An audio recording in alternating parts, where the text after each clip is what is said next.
Barnaby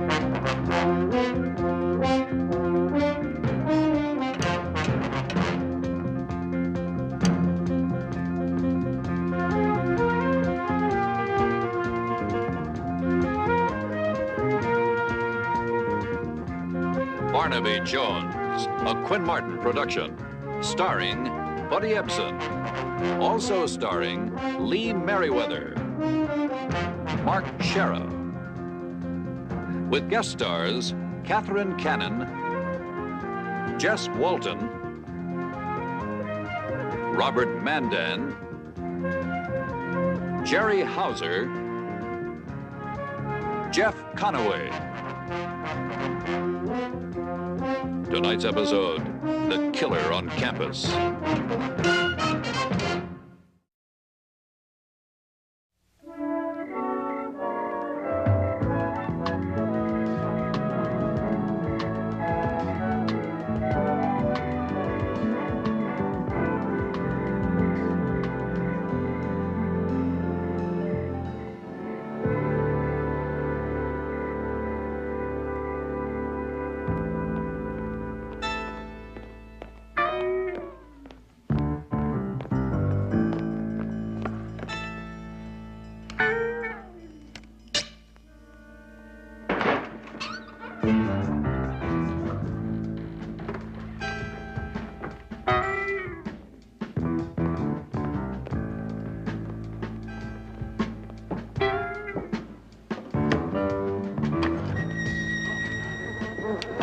Don't worry. They can't get out till we let them out. Look, I don't know about this, Jeff. I mean, you know, sometimes people can die from bee stings. What a shame. Dan Kemper couldn't flunk me and foul at my graduation. Come on.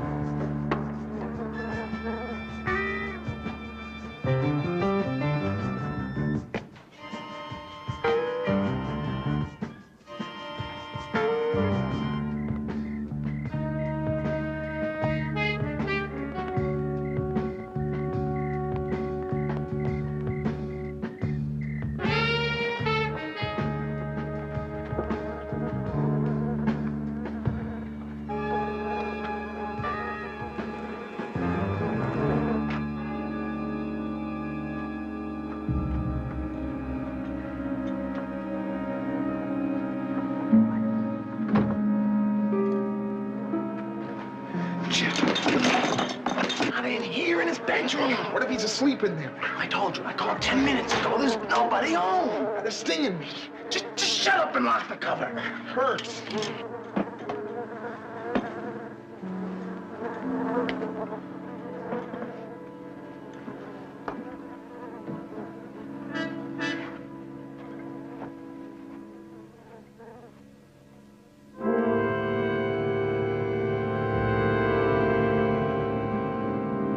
Oh, my God. How about that? He's dead. He sure is. Jeff, we did it to him. You screwy. All we did was shake him up a little with some stunts. Hey, we better get out of here. Come on, let's go.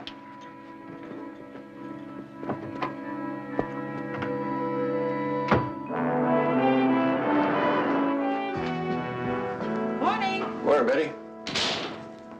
Lieutenant Biddle's office just sent over the preliminary report on that campus suicide last night. Would you like me to make a reservation for you at someplace really special for tonight? Reservation? Mm-hmm. Now, she must really be some kind of a lady to get you to wear one of these.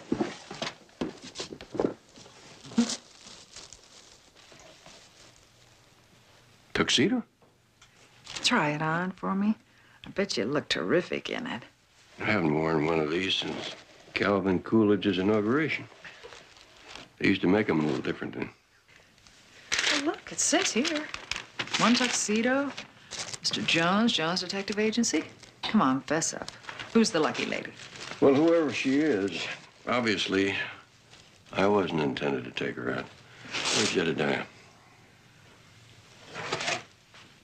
Vicky, listen to me. You're gonna love this. Now, look, it's the law school's big spring formal. I mean, you missed this, and you're gonna be missing the big social event of the season. What's in Hawaii? Hawaii's a couple of beaches and a few volcanoes. It's boring. Oh, you got the commercial. I see. The modeling job came through, yeah. No, of course I'm happy for you. Don't be silly. Look, why don't you call me when you get back? Yeah, okay. I'll talk to you. Goodbye. What's the matter, JR? Can't you get a date? Well, I'm afraid it's an epidemic of everybody having the busies. Well, before you try to cure the epidemic, maybe you can clear something up for me. This garment was charged to a Mr. Jones. Was that Casey, John Paul, or yours truly? Well, now listen, Barnaby, I had to charge it to you because I was a little short of cash, you see, but I promise you that I'll pay you back after the first of the month. Yeah, I know. Day late and $1 short. Come on, I'll give you a chance to make some overtime. Where are we going? Rutledge College. Oh, Rutledge College. Hey, relax. It's co-ed. Maybe you can find a date there. Good thinking. Good thinking.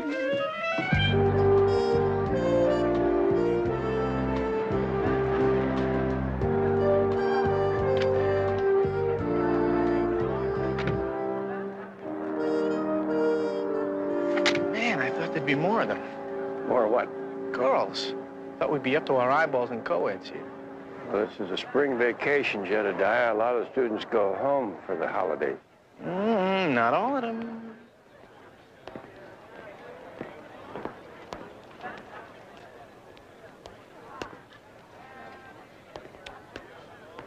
Excuse me, could you tell us where we can find the Dean of Men? Yeah, Dean Carson. He's right over there. Thank you very much. Come on, Jedediah. Jedediah.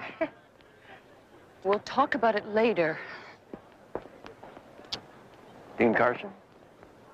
Yes. Is there something I can do for you? Well, nothing that couldn't have waited until after your conversation with the young lady. The young lady's my wife. My name is Barnaby Jones. This is my associate, Jedediah Jones. Oh, yes, you're the private investigators. The Board of Governors insisted on hiring you. Not quite sure why. The police are already insisting it's suicide. The gentleman who spoke to me on the phone said that Mr. Kemper had been the object of student pranks and harassment, and I understood that's what we were to investigate. Student pranks? It hardly seems a matter for private detectives. Well, I guess your Board of Governors feels that the fact the professor is dead is serious. They want a complete investigation of the whole matter. But I'm sure that has nothing to do with Kemper's suicide. He was a new, young instructor, anxious to prove himself in a tough teaching assignment. I think the pressure's just got to him. I wonder if we could see where it happened. Kemper kept a ground floor apartment. 4B. I won't go with you if you don't mind. I was there when they cut him down. Yes, I can understand that. Well, we appreciate your cooperation, Dean.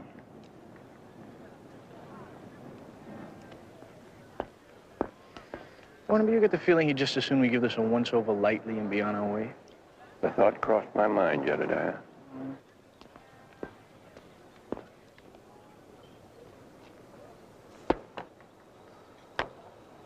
Monty, throw the ball, will you? Monty, the ball. It's terrific. With an arm like that, you should throw for the majors. I can't help it. I couldn't sleep last night. I keep wondering if all those stunts we pulled on Kemper, if what happened to him was, our fault. Well, I guess you just have to ask Kemper that. Hey, Monty. Yeah? Get lost. What? Karen. Jeff, I was off campus last night. I just heard. Is it true? Yeah, Karen. Your boyfriend strung himself up. They took his body away an hour ago. God, why? Oh, come off it. You really that broken up? Well, I figured you'd drop me to take Kemper on so you could do a little social climbing. What are you saying? You know, I was okay when you were the new chick on campus. But dating an instructor, well, that rate's higher status-wise. So when Kemper... Is that how you have it figured out? Well, sure. But I don't hold grudges. I mean, I'll consider taking you back again now that you're in circulation. Jeff, just go to hell.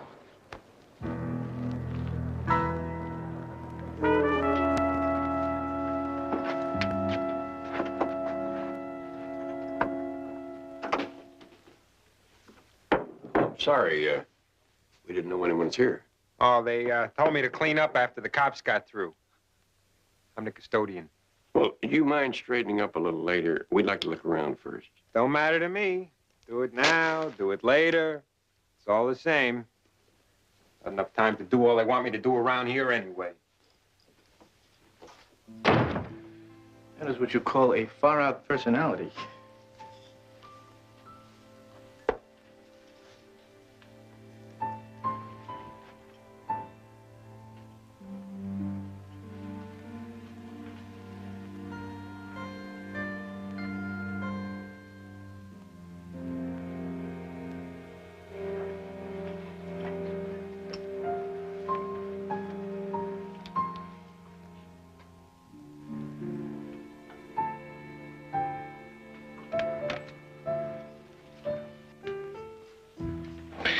You know, it's a funny thing. This guy had a good tape deck, very professional recording setup for dictation, but there isn't one tape here anywhere.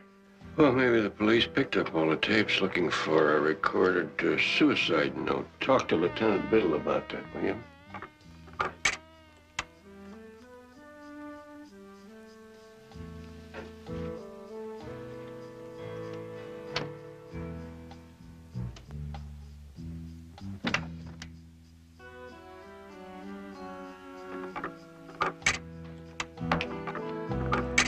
Oh, not one lousy tape. Did you find something? Bees. A live one over there at the window, and about 3 or 4 dead ones here. Bees? I think I'll turn these over to the entomology department.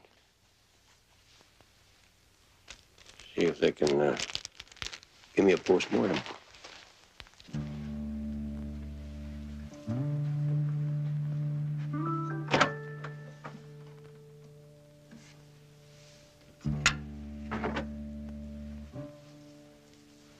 Doesn't it seem odd to you that somebody would rip a light cord off a lamp in order to make a noose when he's got a perfectly good rope here in his closet? Well, maybe he forgot it was in there. Maybe. Well, you've seen enough? Seen enough to make me start wondering. Let's go, Jedediah. It's obvious what happened to these two. Somebody swatted them. For the others, you're right, Mr. Jones. Their stings are gone. Well, some bees die after they lose their stingers, don't they? Right you are. There's something else about these bees. They were stolen from this lab. What, they've got brands on them or something? No, but they're a variety we imported from Canada. I've been trying to develop a strain resistant to cold weather to extend their nectar gathering season and increase honey production. And you recognize these as some of your Canadian bees? Sure do.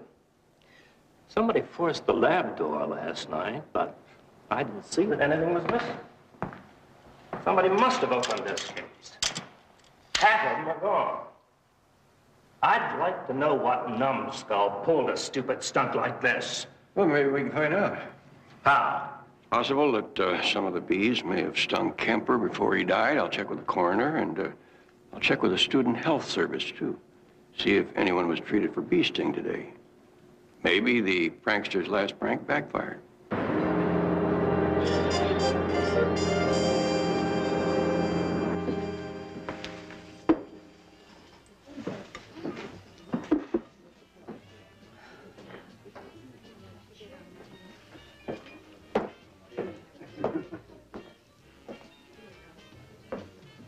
What's with you?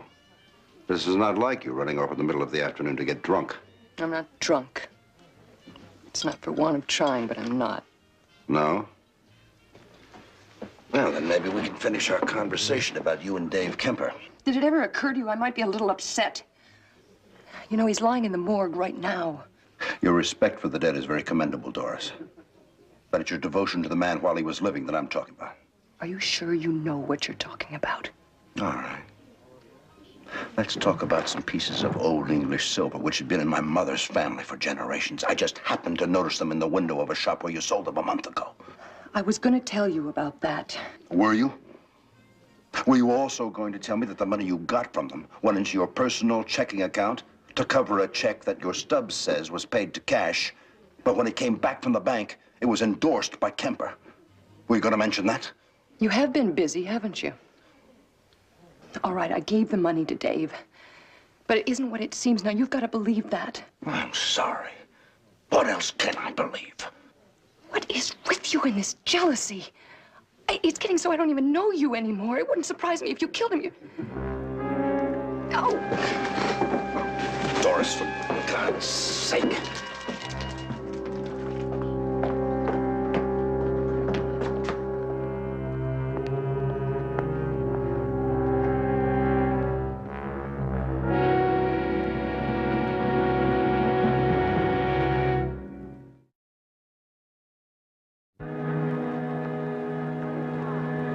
That's our boy right over there, Barnaby. Let's get acquainted. It's just natural. Oh, listen, we'll see you around 7, okay? All right, good. Bye-bye. Monty Anderson? Yeah? Wonder if we could ask you a few questions. About what? David Kemper's death. We were hired to look into it. Yeah. Sure, I guess. Why do you want to talk to me? Well, we were talking to a nurse over at the student center, and she gave us your name. She said she gave you first aid for bee stings this morning. I was just curious as to how you got stung. Well, I don't know. It just sort of happened. Could it have happened when you were letting some bees loose last night in Dave Kemper's apartment? In the first place, those aren't bee stings. He was stung by wasps. We were hiking in the woods yesterday, and we saw a nest, and Monty wanted to collect it for biology class. Only the wasps had different ideas. Right, Monty? Yeah, it was really dumb of me. I could have gotten stung worse. I don't recall hearing your name, son. Oh, it's Jeff. Jeff Saunders. Oh, hi. Are you acquainted with Mr. Kemper? I'm sure. I was in his poli-sci class. Look, what's this all got to do with Kemper's suicide? We were told that there'd been some malicious pranks played on Mr. Kemper, and one of the theories was that possibly it was somebody in his class that wasn't getting good grades. Are you making passing grades, by the way? As it happens, I pulled a B+ on my midterm in poli-sci. And I think you're trying to make a whole lot out of nothing. See you around. Well, it isn't too difficult to see who the brains in that pair is. Jumped right in with that lie about the wasps, huh? Well, there's no way to prove that was a lie. But, on the other hand, maybe we ought to check his grades in Kemper's class. Well, the administration building's right over there. Let's do it.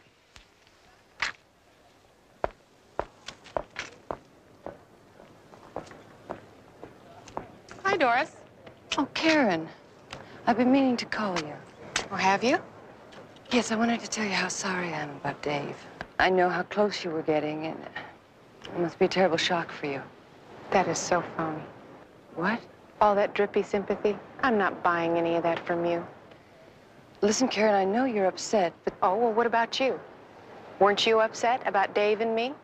I mean, you were in love with him, weren't you? And then I came along and took him away? You must be out of your mind. I was never in love with Dave.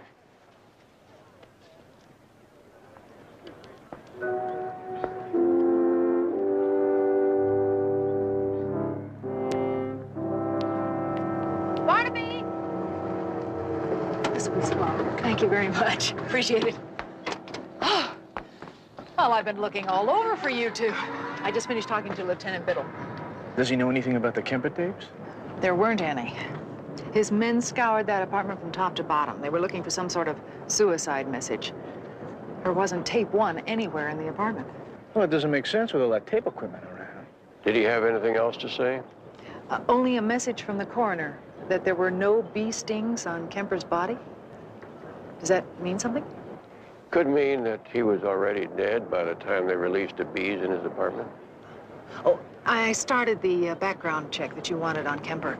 I got the copies of his transcripts from the administration people here, but there are a lot of things that really don't match up. Things like what? Well, first of all, he was supposed to have played football College, back east. Lineman. But don't they usually put their big 200-pounders on the line? You sure do.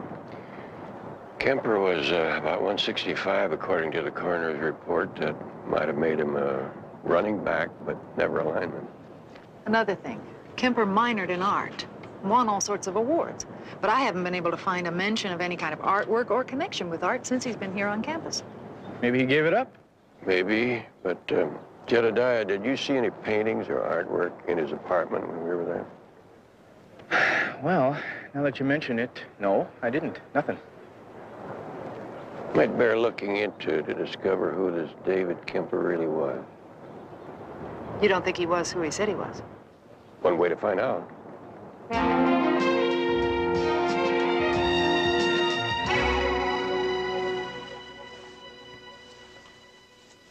That ring finger's smudged. Better give us another go at it.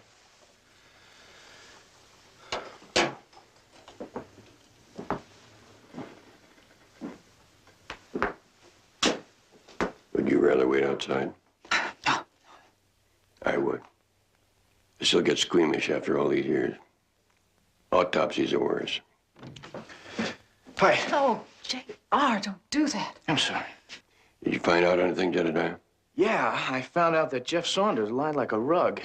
He never took the midterm exam in Kemper's course. As a matter of fact, he's well on his way to flunking political science, which would keep him from graduating with his class, among other things.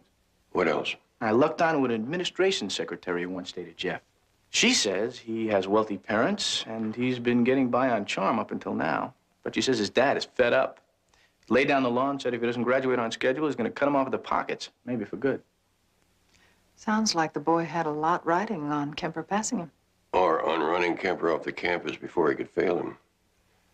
I would say that Jeff Saunders has a few more questions to answer. I'll start these through for an ID check. I'll let you know as soon as I have anything. Thank you, Lieutenant. I'll be interested in learning whether the dead man is really Dave Kemper.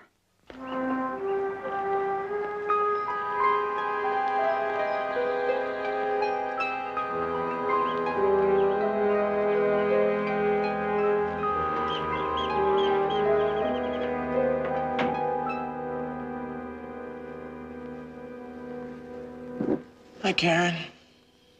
Been thinking about my offer? I'm busy, Jeff. What, are you too busy for me? Few of us less fortunate souls have to work our way through school. So unless you're going to check out a book, how about getting lost? You know, you keep talking like that, I'm going to think you don't like me anymore. Hi, Nick. Ooh, it's a heavy course. Good luck. See you later. Look, can't we go someplace where we can talk? Huh? I'm working. You want me to fix it? Where's the head librarian? Jeff, go away. Just get out of my life. If you don't leave right now, I'll call the campus police and have them take you out of here. You haven't got the guts.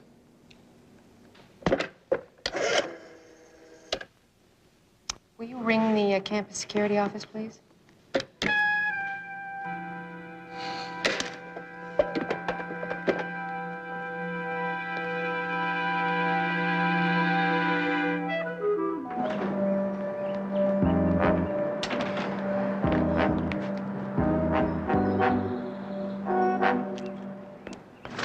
Alice, would you take over for me?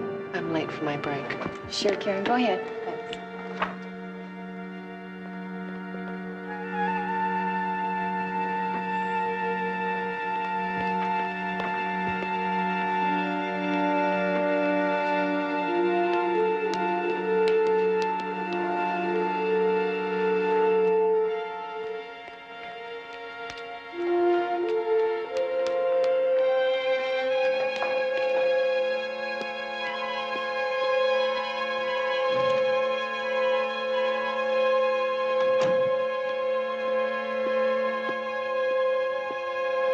Did you find them? Went over Kemper's apartment from floor to ceiling.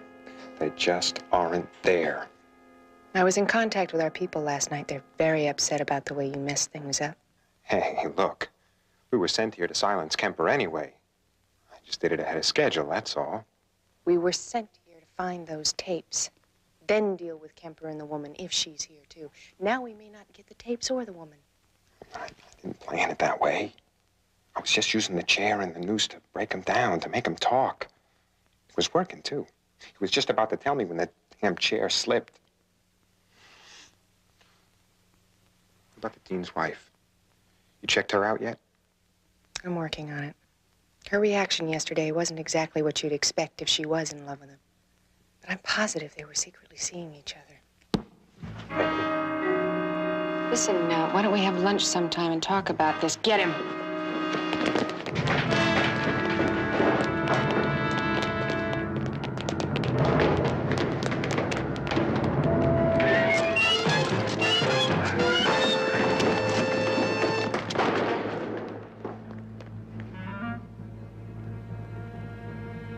Come on. Karen, please. Do it. I won't say anything. I promise. Karen!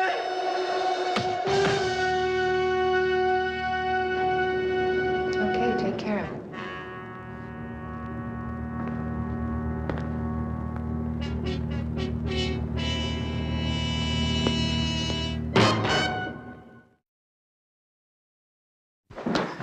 Barnaby, I just got off the phone with Lieutenant Biddle. He'd like you to meet them over at the college right away. Something happened. They found Jeff Saunders in the library basement. He's dead. Come on, J.R.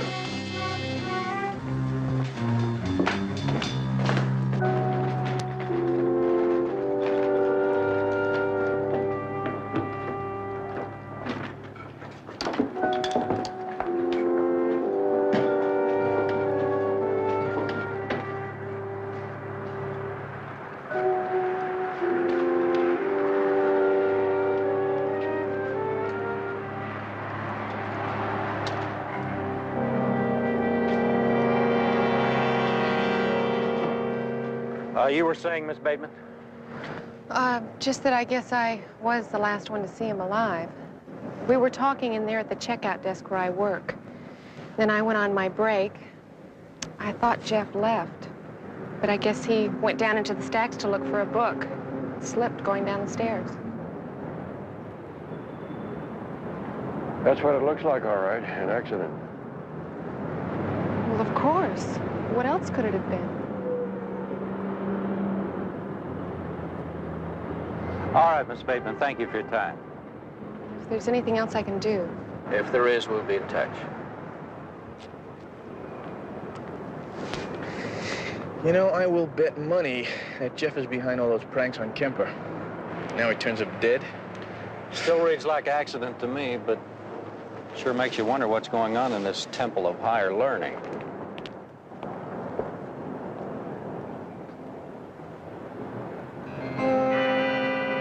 There's a familiar-looking face.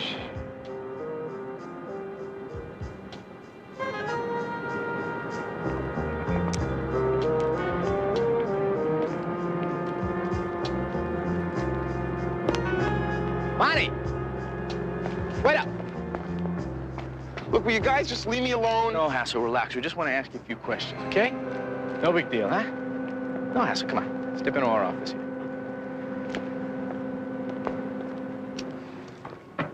I got nothing to tell you. Why, because your friend Jeff isn't around to lie for you anymore? We're sorry you lost your friend, buddy.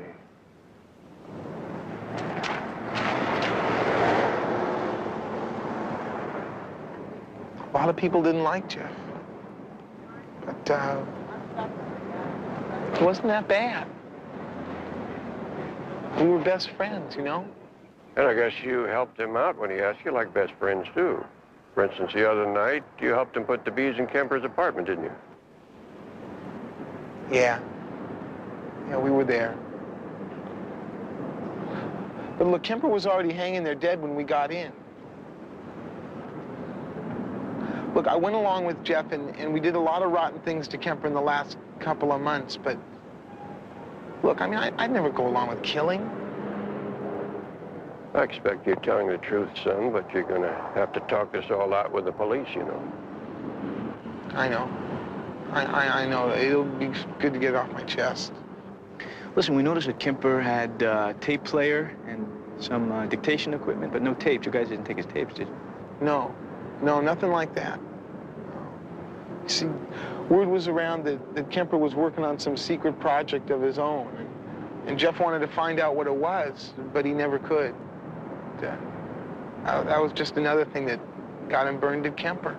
Sounds like there were a number of things that he was burned at Kemper about. There's something else besides the fact that he flunked Kemper's class?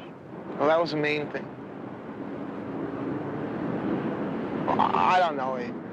He didn't like it that Kemper took Karen away from him. Or that Kemper had that romance with that other woman, Mrs. Carson. What do you mean, the dean's wife?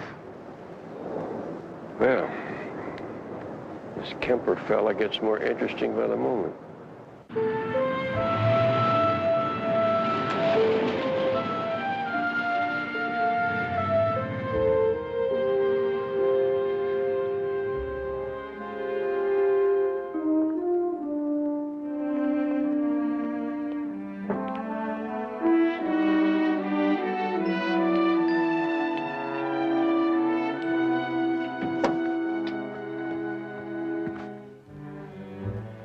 Isn't this delightful? We had an unexpected visitor while we were both out. I think I scared him off. But he certainly was busy up until then. You afraid the burglar took these? Oh, thank God. I found them when I started straightening up. I wonder if he missed them, the way you had them squirreled away over there. Ray, don't torment me.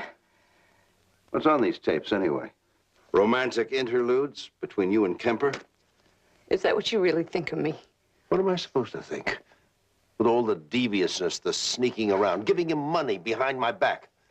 Well, it's time I found out the worst. They say knowing beats guessing every time. Please give them to me. You don't know how important they are. That's what I'm going to find out. I may give them back to you, Doris. But first, I'm going to listen to them in my office. Please, if you ever cared anything about me, if you ever loved me.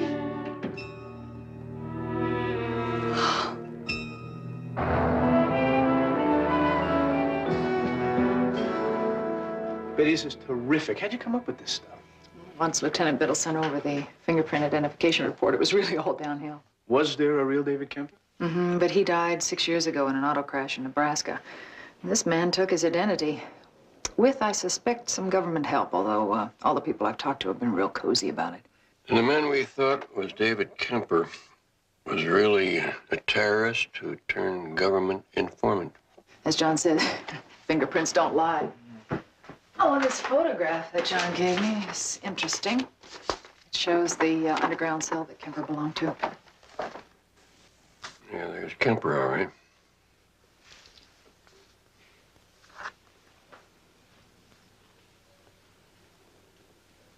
Well, small world. What am I looking for? The one with the glasses. Unless my eyes are playing tricks on me, that is the dean's wife, Doris Carson.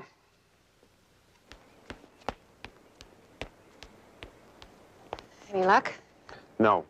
And I almost got caught by Carson going through the house. That means Doris is going to be alerted that we're on to her. That's right. Okay. Can't lay back any longer. Pick them both up. We'll have to deal with them directly. And after the post office bombing, we were joined by Angela Bryant and Thomas Erickson, demolitions experts, sent down by the central cell to make sure we got better results next time out. Doris, check me on the spelling of Tom's last name. Was it E-R-I-C or E-R-I-K? I'm darned if I can remember. With a C, I'm pretty sure. And how many bombings did he and Angela handle for us? 4, I think. No, 5, counting the one the police found and defused before it went off.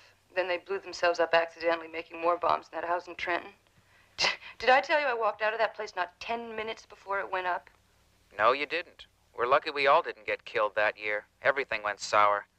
Okay, let's get that in, about the bomb factory in Trenton blowing up. So now you know. Was he writing a book? Yeah, I was helping him. What was it about? About our days in the underground. Before he changed sides and I deserted. Oh, he was taking it further than that. It was a whole history of the terrorist movement in this country. That money I gave him, that was for an informer who was involved in the Washington and Oregon cells. Is that why Kemper was killed? Someone in the underground finally caught up with him? Yeah, it must have been. Ray, since Dave is not going to get to write that book, I've decided to take the tapes into the authorities myself. You can't do that. I have to. Listen, there's information that Dave never gave the government. It's important information that could cripple what's left of the movement. But you just said that you dropped out. You didn't have a deal with the government. There's stuff on that tape that could put you in prison for Lord knows how long. Maybe not. Maybe not if I go in voluntarily. No. I can take a chance on losing you now. I'll think of something. We'll, go away together. Disappear. Ray, I have to do this. The government needs those tapes. We can, lock them safely away and notify the FBI when we're out of reach. You'd do that?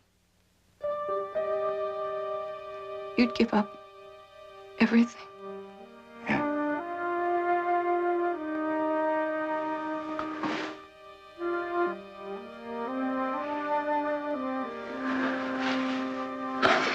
Let me, lock these up in the sideboard for now. Let's get out of here.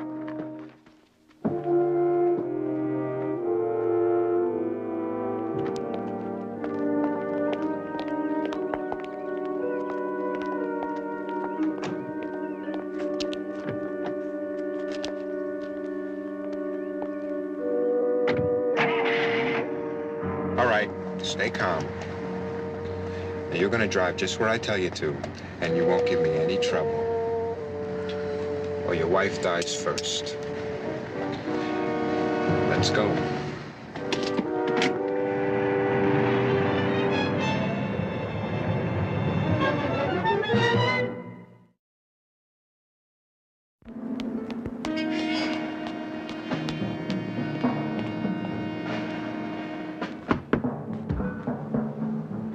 All right.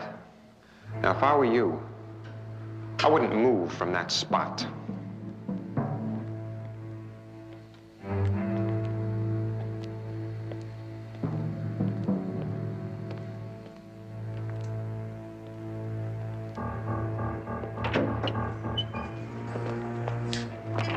You sure nobody's gonna come in here? They lock this place up during the spring vacation.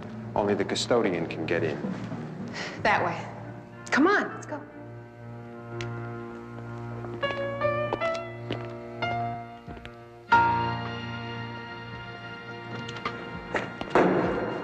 Okay, come on, this way. Come on now. Who are you really, Karen? I think we can figure that out without trying too hard. We want those tapes, Doris. I don't know what you're talking about, but listen, if you think you can do this, you're crazy. Oh, yes, I can do this. And more. You know, you were one of us once. You know what we do to traitors. The tapes. You'll never get your hands on those tapes. Gosh, hold it. That's all right. I want him to see.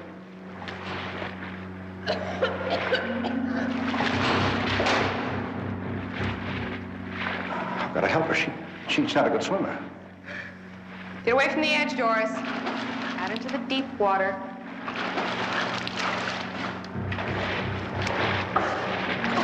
You can't do that. She'll go under. Yes, she will. And I'll let her. If you're not back here with those tapes, so you better get them fast. I know where they are. Let's go.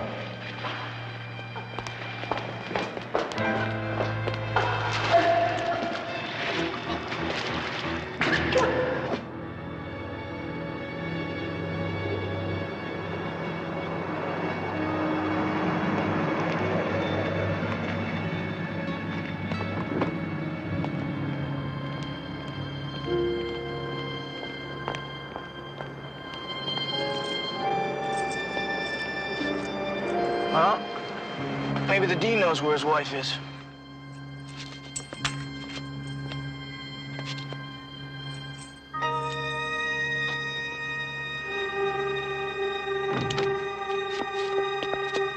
Something going on, wouldn't you say?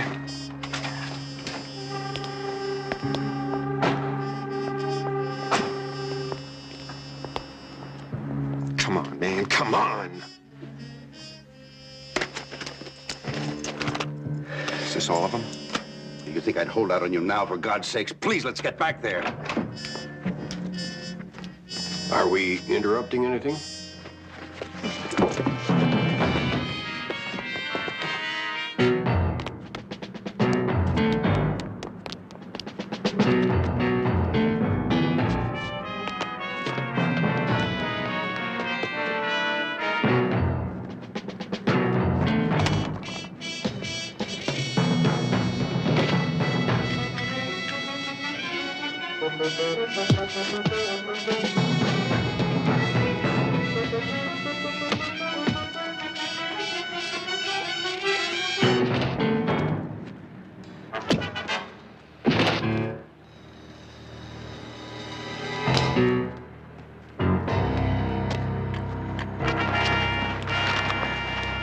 I call the campus police. Hold him till they get here.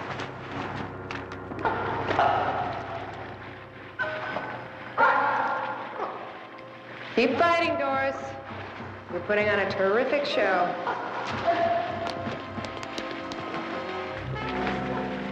Put the gun down, Miss Bateman.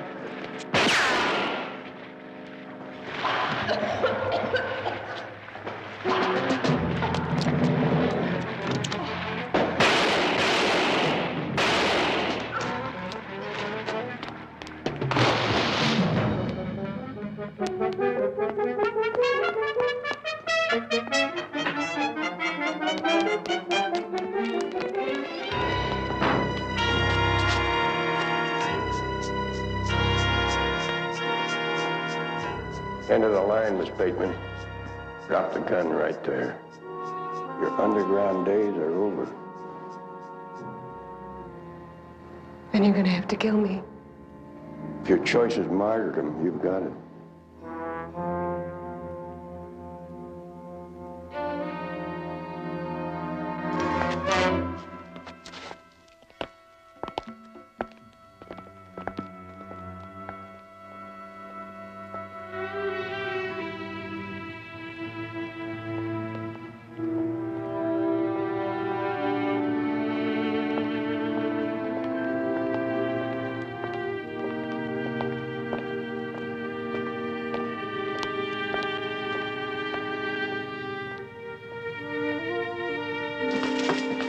Hey, have you got a dime? Yeah, sure. And I forgot all about Irma, crazy Irma. You mean you still don't have a date for this dinner tonight? Well, my problems will be solved as soon as I talk to old... Oh, no. What? I already talked to her. I forgot. I give up. You know, JR, there still is someone that you could ask who would be more than happy to help you out. Who? Her name's Betty. Betty Jones, you would do that for me, huh? Gotta uphold the honor of the Jones name, right?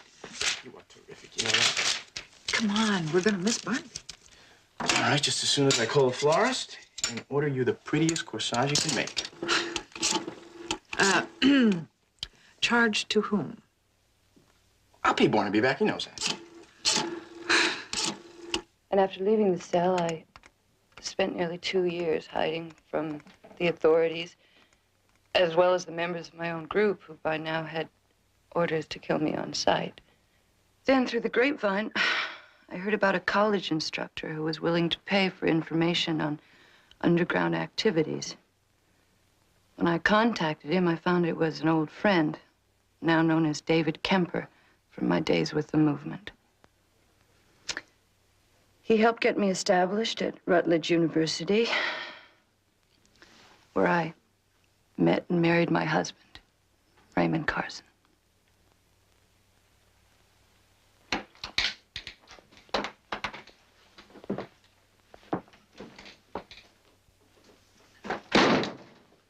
That girl could have dropped those tapes in the trash and not opened up to anyone, you know. Mm-hmm. I know. Would you have let her get away with that, Barnaby? Well, all I can say is I'm glad I didn't have to make the decision. All right. I'll do what I can. A The feds are gonna love what's on those tapes, I know.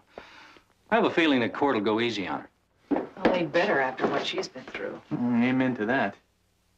What is this? I got 3 Joneses telling me what to do now? There's a real pushy streak in your family, you know that? Barnaby, did you see JR's knuckles? They're a mess. Yeah, well, you should see the other guy. Yeah, he fights like a tiger. Knocked a guy out with one blow. I didn't know you were that tough. How'd you learn to fight like that, Jedediah? Well, I'll tell you the truth. All the time that I was growing up, I used to take on anybody who'd call me Jedediah.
Barnaby Jones, a Quinn Martin production, starring Buddy Ebsen, also starring Lee Merriweather, Mark Sheriff, with guest stars Ed Power, Joan Pringle.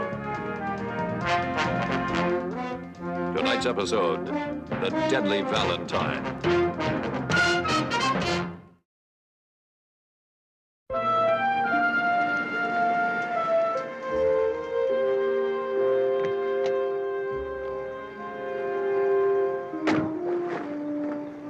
Thank you.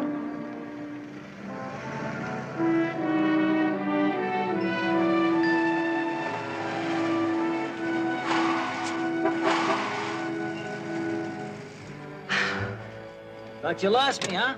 No, but I was beginning to wonder if something had happened. Not a chance. Got your key? Oh. You know, Pete, I still can't get used to the idea that I need a bodyguard. That's a crying shame. A nice girl like you has to put out good money for protection like this.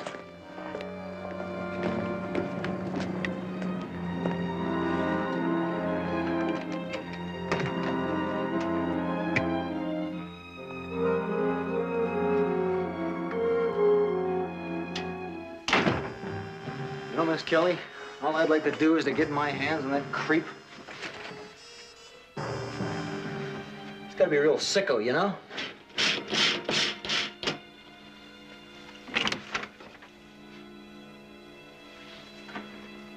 Okay in there. If you don't mind my saying, you keep the place real neat. Thank you, Pete.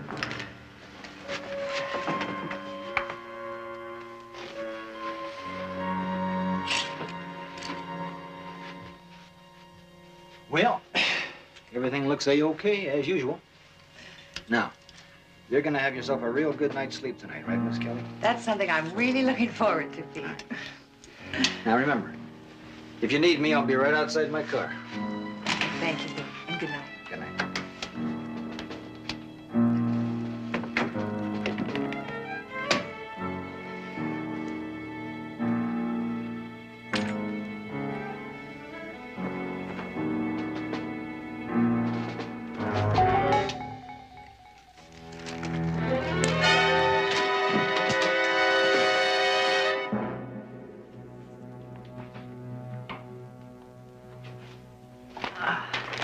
Thanks, Joe.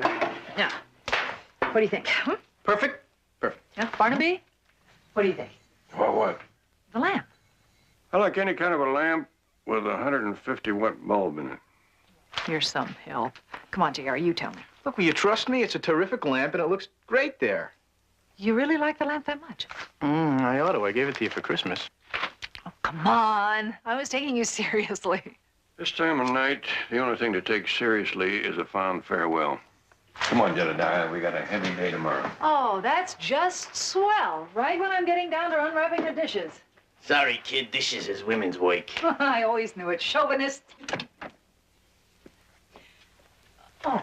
Well, will you look at this? You know, with all these housewarming presents you're getting, you move every couple of months, you can make out like a bandit. Right. Although I really haven't told that many people I was moving. Well, you must have told somebody. Let's see what they got you here. Oh. A Valentine. And it's not even Valentine's Day. Check the corridor. Barnaby, I know what you're thinking, those awful headlines, but good heavens, there are a lot of stores that carry this shaped box all year round. I'd feel a lot better if I knew who sent it. Nothing. Street's clear, too. You know, we're going to feel very foolish. Let's find out who this is from. How much do I love they let me count the ways. I will very soon. You're next.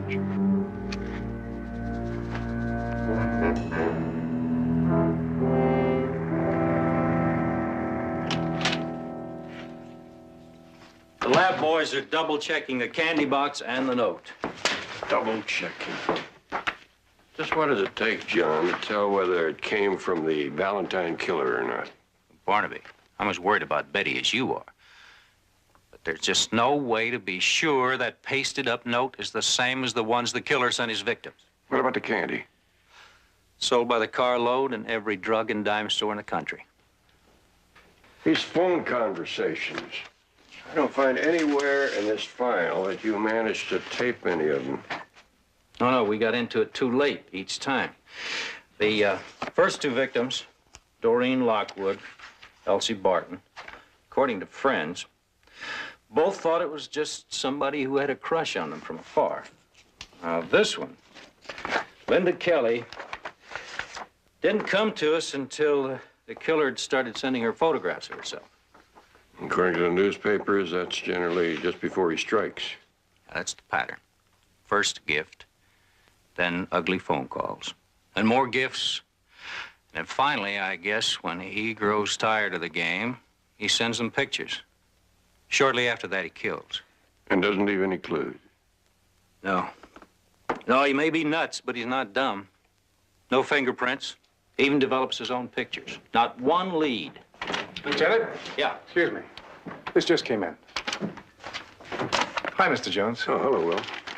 I just heard about Betty. She okay? So far? What is this, Sergeant? Devonshire Division. They uncovered a woman's body in a shallow grave. Looks like she's been dead about a week. Strangled? No, it's not the Valentine killer. This lady's been stabbed several times. We're going to check her fingerprints for identification. Well, stay with it. Bring me the coroner's report as soon as it comes in. Yes, sir. Nice to see you, Mr. Jones. Yeah. Well, Barnaby, why don't you go on home and get some sleep? You know, there's one thing about all this that doesn't seem to fit. What's that? It's timing. In each case, the killer waited 3 or 4 weeks before contacting his next victim. In Betty's case, he only waited 24 hours after killing Linda Kelly. Could be he's getting overconfident. Could be. I thought we agreed that you were going to stay home today. That was last night. Yeah, you know, something to do with a woman's right to change her mind. And not letting herself get frightened into a corner by that Valentine maniac. I mean, Barnaby, if I hide at home, like a scared rabbit, I'm already his victim. Is that your opinion, too, Jedediah? Don't look at me. You know Betty, she has a whim of iron. And Barnaby, it is better if I stay here and keep busy instead of sitting home worrying. All right. And JR, would you get that copy of the file that Lieutenant Biddle gave me? Mm-hmm.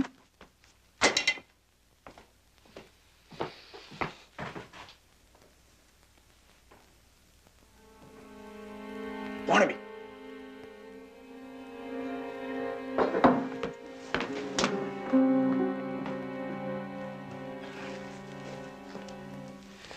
There's somebody out there.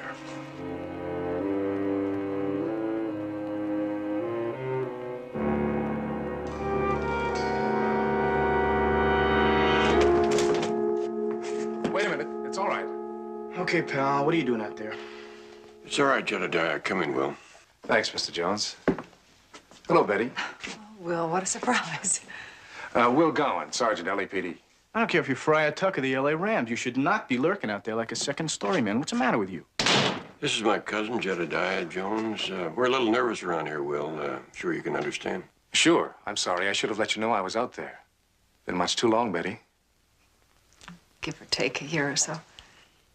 What are you doing here, Will? Oh, it's my job, lady. My job. I'm one of your new bodyguards. My what? How come? Lieutenant Biddle got it straight from the chief. The department has no intention of letting Betty become the fourth victim. That's ridiculous. I mean, I have Barnaby and JR to look after me. No offense, Will, but I mean, that's the last thing I need is to go tripping over a mob of bodyguards. Don't worry. I'll stay out of your way. But orders are orders. Well, since we have to put up with you, maybe you can help. Any way I can. Problem is that somebody has to go through this file and see if they can find a common denominator between these victims and Betty, which would point to the killer. Well, before you go through that file, why don't you have Betty talk to Ellen Ashley? Ashley, the roommate of the second victim, Doreen Lockwood? Right. Now, her description was very vague, but it might trip something in Betty's mind. Miss Ashley? Mr. Jones. Miss Ashley, this is Betty Jones. Hello. The next girl most likely to, huh? You take care of yourself, you hear? Thanks. And I'd like to thank you for taking time out to talk to us. Have you had a chance to think about what we spoke of on the phone? It's no use, Mr. Jones. There's nothing more I can tell her about the Valentine case than I've already told the police. Sometimes it's more helpful to hear the words instead of reading them in a police file. Okay, but remember, it was dark, and I only caught a glimpse of the man. In his late 30s, I believe you said. Let's walk. I've got to get back. Could have been in his early 40s, over 6 foot and thin. According to your statement, he was wearing nondescript clothes. Dark pants, maybe blue jeans, a light-colored rain jacket, a hat. Oh, yeah, and crepe or thick rubber-soled shoes. Now, I remember that because he didn't make a sound when he walked on the hallway floor. It's made of tile. Can you think of anything else? Anything at all? Well, as I was going up the stairs to the apartment, I glanced around just as he was coming out the front door. Now, it seems to me he stooped a little bit, like he was lame in the right leg. That's it. That's all I can tell you. One more long shot. Doreen and his last victim had one thing in common. They both worked in this general neighborhood. Now, did Doreen ever mention meeting someone who struck her as acting strangely? No, not that kind of strange. Well, look, I sure hope they catch him before he... Right. Thank you so much, Ellen.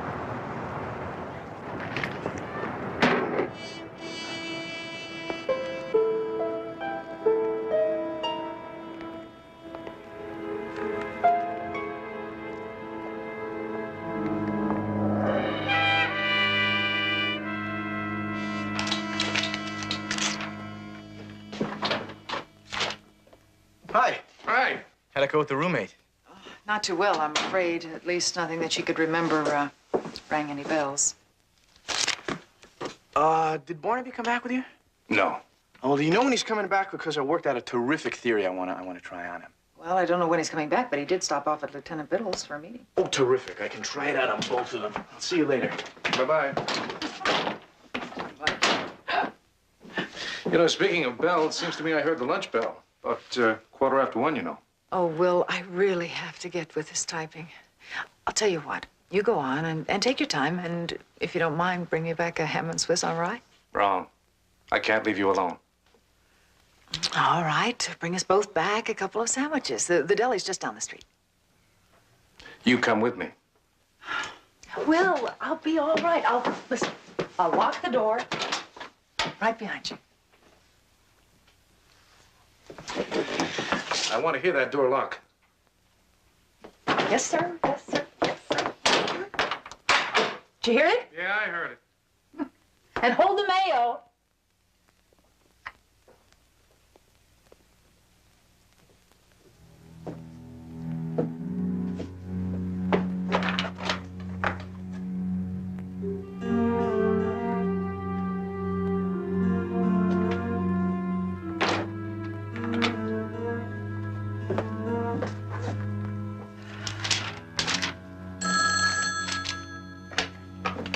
Barnaby Jones' office. May I help you? Roses are red, violets are blue. All of my dreams are only for you. Who is this? The one who loves you, sends you presents, thinks only of you. You. I've been waiting for your call. Liar. You're like all the rest. Liars. No. No, I'm not. I thought perhaps we could meet. Would you like that? Maybe we could meet, and I could prove to you that I'm not like all the others. We'll meet, all right. Oh, yes, we will. Until then, I'll be watching you. Day and night. I'll be watching.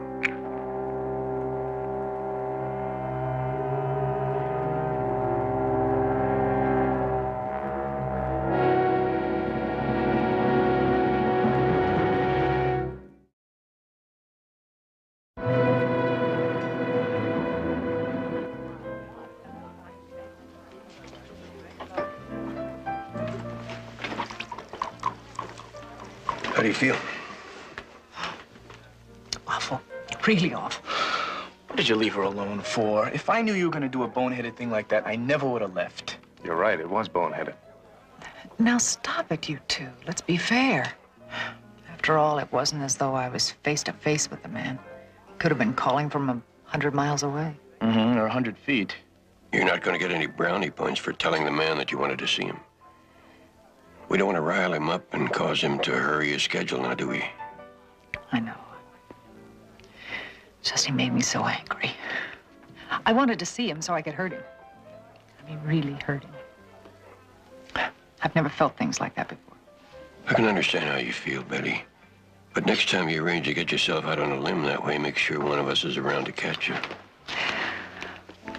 Okay, boss. What's next? Well, Jedediah may have the answer to that. He was trying to explain a theory to me and Lieutenant Biddle when we got Will's call. Yeah, well, it's something that hit me when I was checking the Valentine file. I noticed that 2 of the victims, Linda Kelly and Elsie Barton, didn't drive. They didn't own cars. They took the bus to and from their jobs. Yeah, but Doreen Lockwood did own a car and she did drive. So what? Well, the so what is that Doreen's car was in the shop being repaired for 3 days prior to her death. So you feel that if Doreen took the bus for those 3 days, that's the common denominator? Makes sense, doesn't it? Yeah, but the Barton girl didn't work anywhere near Lafayette Park.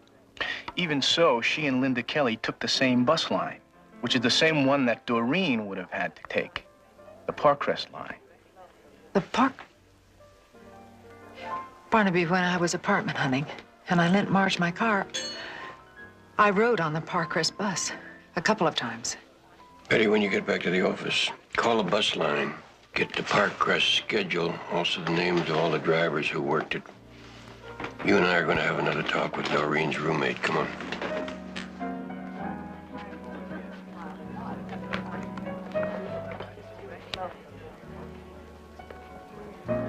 What's the secret, Betty? What? I've been watching you look at Barnaby and JR. What does it take to put that kind of love in your eyes? Oh, well, they're family.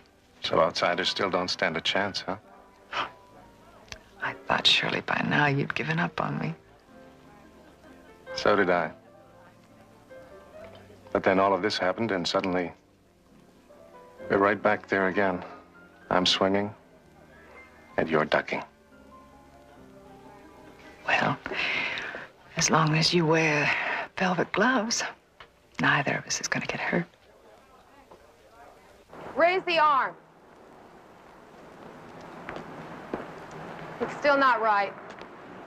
Loosen that one up. They're too rigid. I want a natural look. Hello again, Miss Ashley. Really, Mr. Jones, I thought we were finished. This display has to be ready by tonight. Well, this will only take a moment of your time. This is my associate, Jedediah Jones. Hi. Hi. Lower the arm and fix the scar. I'm sorry, Mr. Jones. What did you want to know? How about Doreen Lockwood? When her car was being repaired, did she take the bus to work? No, she never took a bus. Are you sure about that? Positive. Doreen got uptight riding in crowds. It gave her claustrophobia, so she only took cabs. Would you excuse me a minute?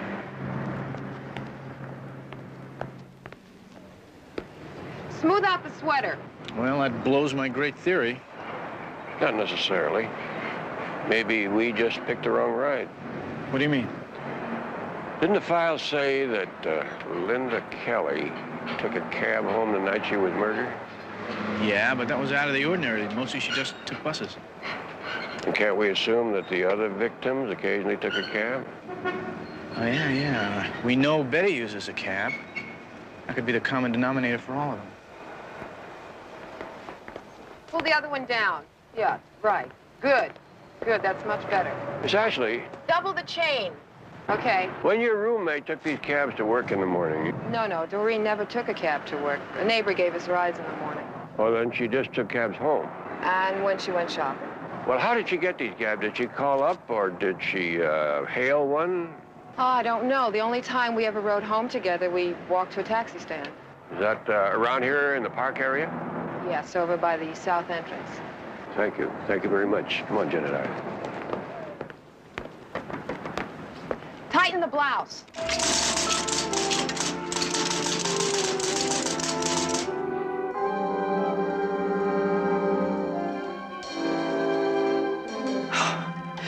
Mr. Pearson, I'm sorry, I didn't hear you come in. Oh, you look so busy, I didn't want to interrupt. Oh, I'm sorry, I didn't mean to frighten you. Oh, that's all right, I'm just a little skitterish these days. What can I do for you? I was hoping to see Barnaby. Oh, I'm sorry, he's not in.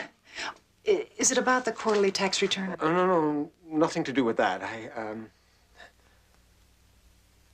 Is there anything I can do to help? Well, I think something suspicious is going on in this building, and I thought Barnaby ought to know about it. What do you mean, suspicious? Betty, there's someone prowling around in our hallway, and this is not the first time I've spotted him.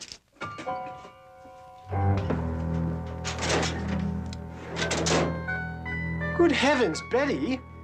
He'll be all right. Just show me where he is. Oh! He'll be all right. Come on. He was just down the hall. He's still there. All right.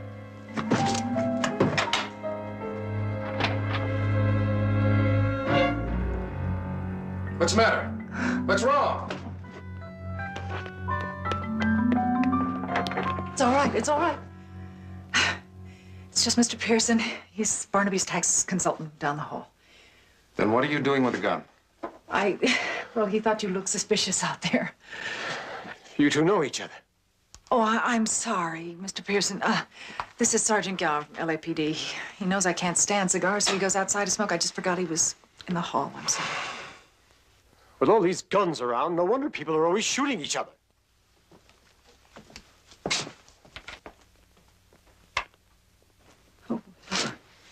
Betty, I'll give up cigars, you give up the gun, huh? Oh, well, this is really beginning to get to me.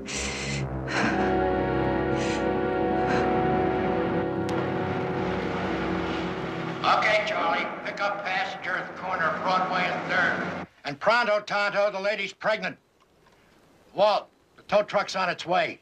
Now, the rest of you guys, I'm taking a break, so bug off for a while, unless it's emergency. Sorry, gentlemen. I guess I could say you picked a bad time, but it's always like this. Where were we? You were telling us about the cab stand at Lafayette and 8th. Oh, yeah, it always gets a lot of action. Most of the drivers like to work there because there's a lot of short trips. Well, how many drivers would you say service that stand?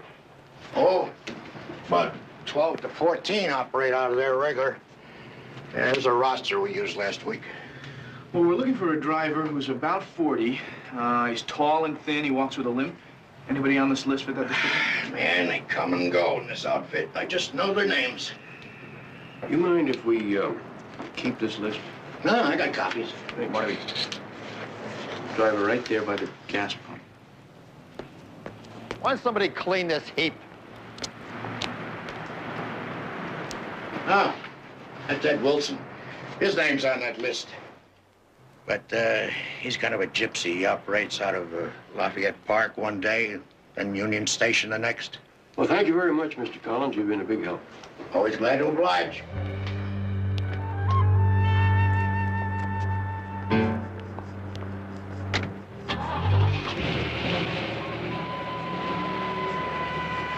Well, are we just gonna let him get away? Yeah. So we're sure he's the right man.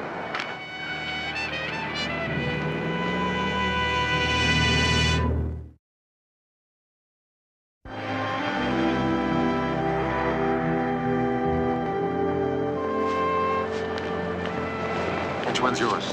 Oh, the little red one over here. Okay, I'm across the street. You can drive me to my car. Then I'll follow you home. Well, it's really not necessary. We'll do it my way, okay? Yes, sir. Will. Don't touch it.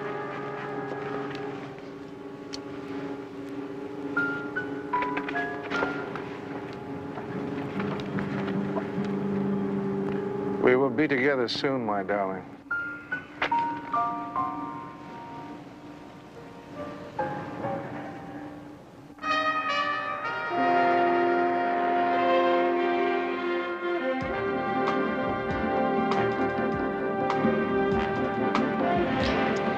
Mr. Jones, if that display isn't finished.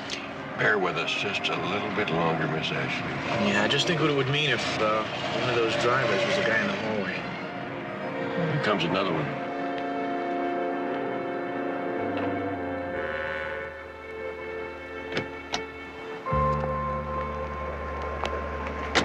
Is that the man you saw, Miss Ashley?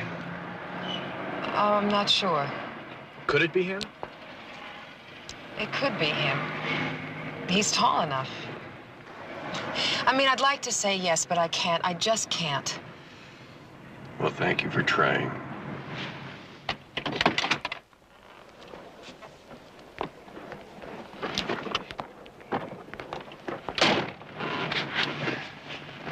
Well, here goes our last chance. I'm not so sure. Is there an address for Wilson on that registry? Yep, right there. All right. Let's go have a look around.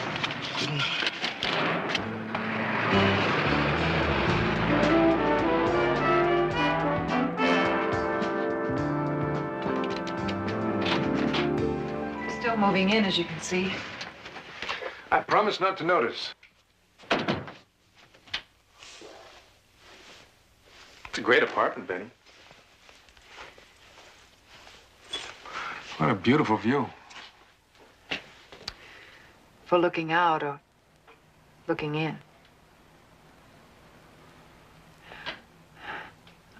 The drapes were supposed to be delivered this morning. I wonder what happened to them. I can speak to the manager on the way out if you like. I wonder how many people are watching me right now. I wonder if he is. Betty, don't. I have the strangest feeling his eyes are on me right now. That he watches me all the time. That's enough. Why me? Why? What did I do to attract him? And how does he know what I'm doing and where I'm going? Betty, I told you to forget it. Now, you're in your own home. You're being guarded 24 hours a day. He can't touch you. I've got to make my call into the office. I want you to go and take a nice hot bath. Oh, I don't think I could. Listen, I promise you, I won't leave until my replacement arrives, okay? Now, you go on and do it. All right, maybe a hot bath would help.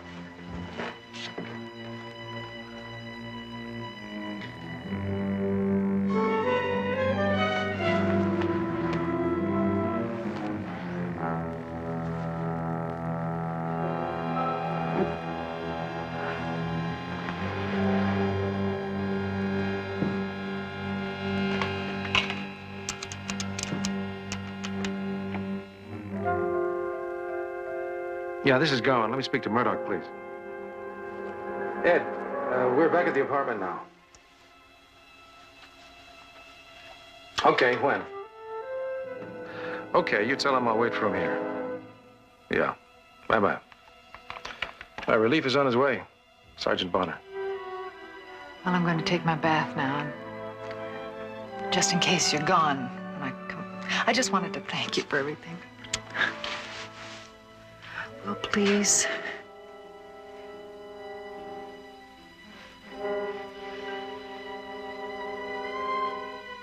Okay.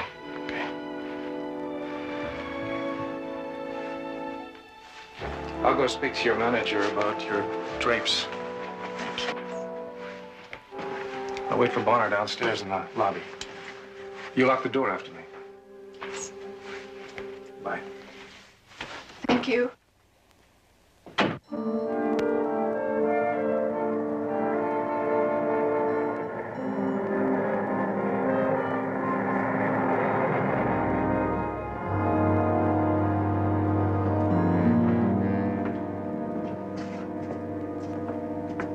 This is it.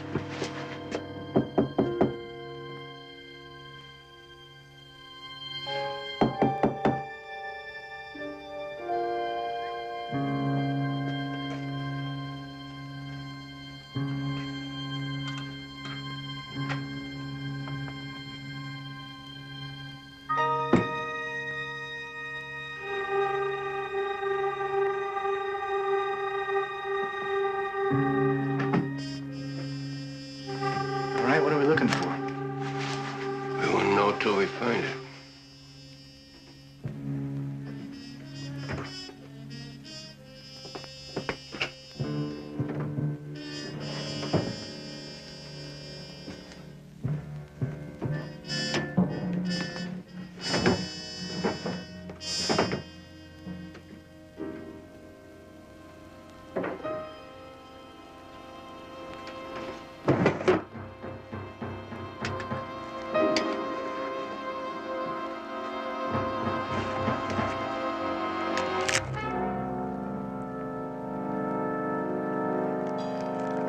Get it, Diane.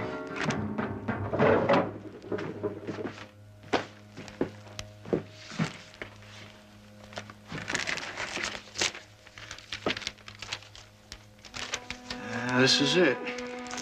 Better call Lieutenant Biddle.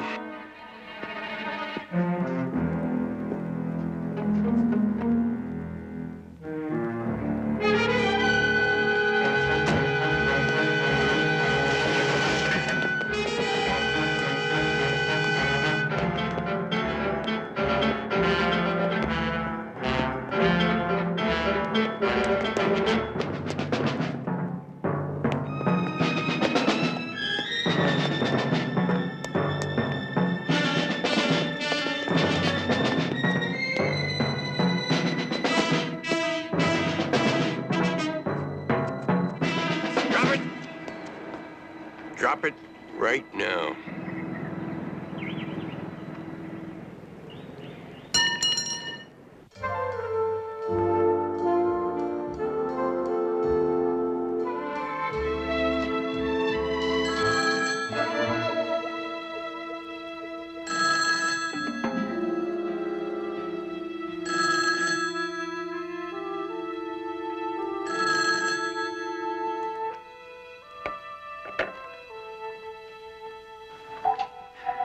Hello? Betty, it's all over. What? Valentine killer. They've got him in custody. Lieutenant Biddle is booking him now. Oh, Barnaby, are you sure? Sure, I'm sure. He confessed to the 3 killings. Betty, it's really over. I just can't believe it. Tell him we ought to celebrate. Tell him I heard that. And I'm on. Get all dressed up. We'll all go out to dinner. How's that sound? That's terrific. Only hurry, all right? We're on our way.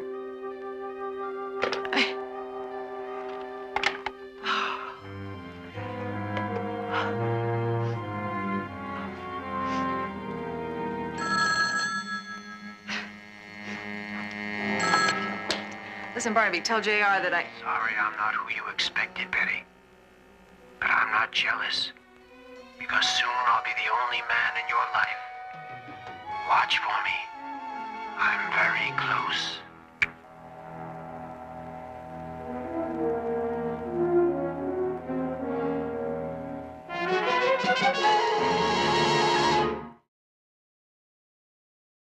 If it's not out already, I'll see what I can do to keep it under wraps. Good.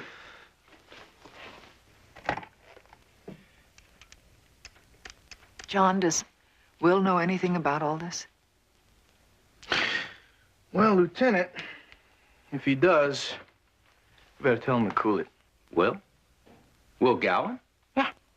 You assigned him to guard Betty. No, no. I never gave Gowan that detail. He's supposed to have the week off. I assigned Sergeant Taylor to the first shift. It's Lieutenant Biddle. Talk to Sergeant Taylor, please. Betty, what happened between you and Will last year? We dated a few times. He was fun. I enjoyed his company. He just got too serious too soon. That's all. And I broke it off. Taylor, tell PR to be sure to keep Wilson's arrest under wraps.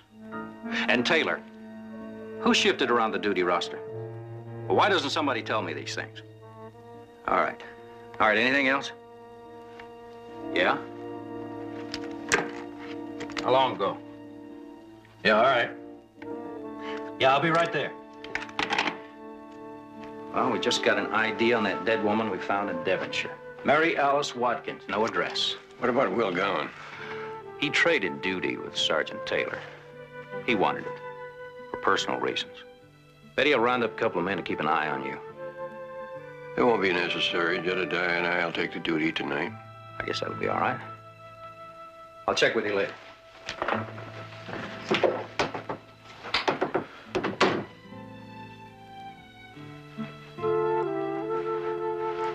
What's wrong, Betty?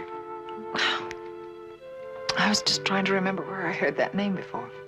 What name? Mary Alice Watkins. It's really familiar. How come? I don't know.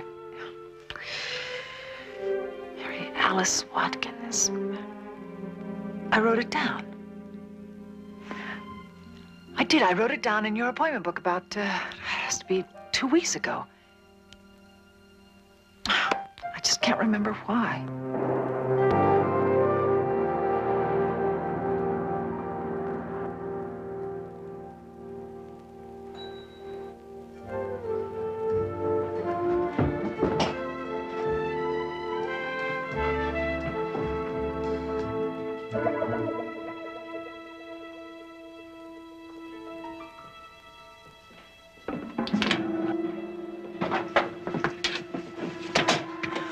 Hoping that there's some clue as to why I made the notation in the first place.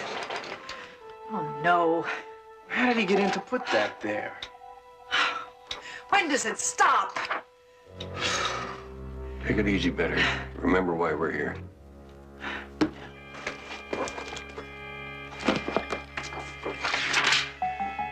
There are pages missing. A whole week missing. From 22nd to 29th of last month. Must have been when JR and I were up at Coverton. That's right.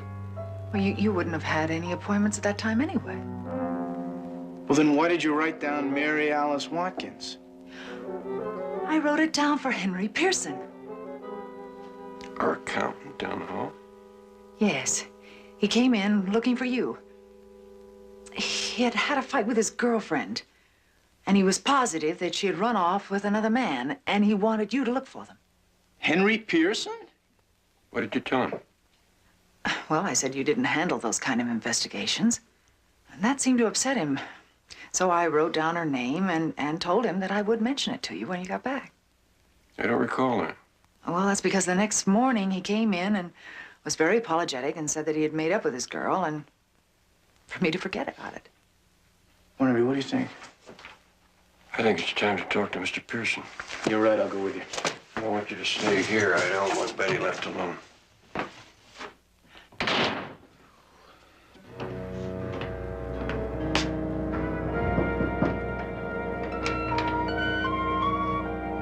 Mr. Jones, didn't know you were working late tonight. Well, you know how it is. Mr. Pearson said he had some papers for me to sign. Well, Mr. Pearson left about 10 minutes ago. Said he was going out to get a bite to eat.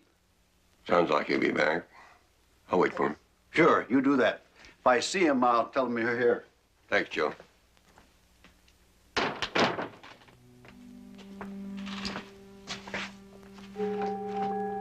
JR, I think there's some clean cups on top of my filing cabinet. Look at it. Thanks, honey.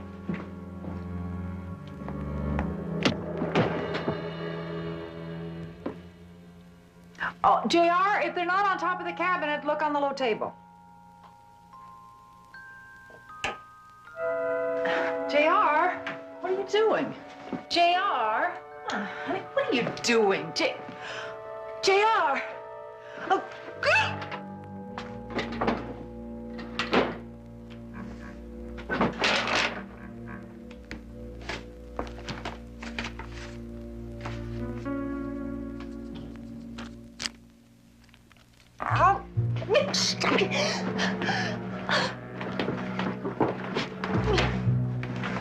Hold it!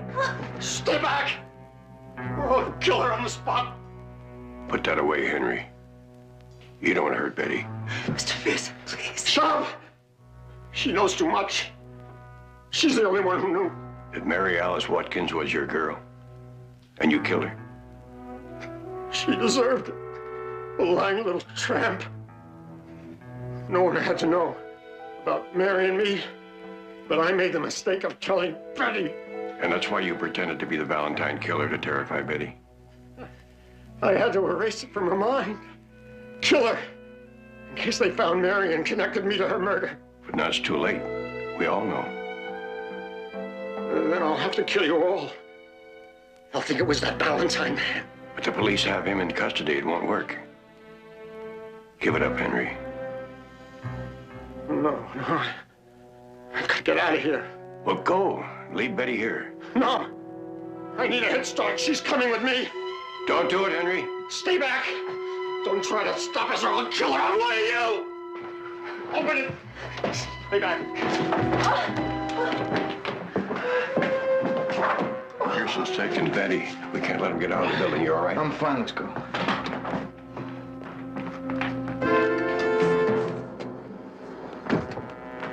Take a stare. Joe, that's an emergency. Open his box.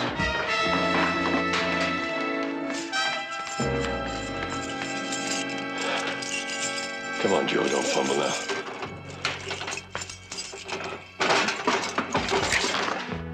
Count 10. Turn the power back on. Where'd we stop? You pulled some trick. Mr. Pearson, these old pillies. Everything's breaking down all the time. You know that. A trick. It's a trick.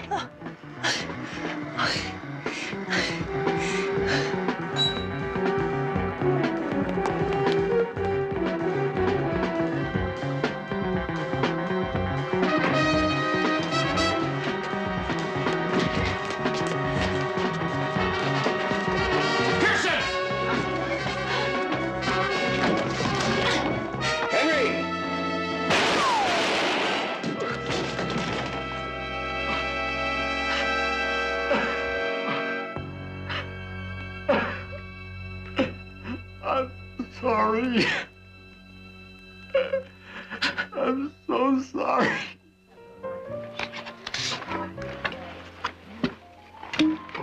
With love, Barnaby. Oh, thank you, kind sir. Barnaby? Affectionately, Will. Thank you, kind sir. And I wonder what this is from. Love and kisses, JR. Well, I'll tell you the truth, gentlemen. I love you all. But I honestly don't know what this is all about. I mean, the next thing I have to celebrate is my birthday, which is about 6 months away. It was Barnaby's idea, and I think it was a good one, don't you? I think it was a terrific idea to get your mind off all those dumb Valentine presents, you know. Oh, I get it. Sort of the hair of the dog that bit me, is that it? Sort of. Well, I'll tell you, fellas, you really didn't have to worry about me at all. I mean, it's amazing how quickly a gal can get over being frightened of receiving gifts, especially when they're from 3 super fellas. Well, I don't know about the leisure class, but I have to get to work. Oh. Well, before you go, I have a confession to make. Wait a minute. If it has to do with why you got suspicious about my pressing for the job of protecting Betty, you don't have to say anything. Lieutenant Biddle already spoke to me. Fear makes people do funny things. You forgive us? Sure. If you'll have dinner with me tomorrow night.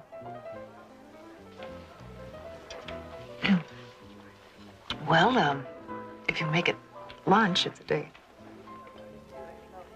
Still ducking, huh? Well, I'll still be in there swinging. Goodbye.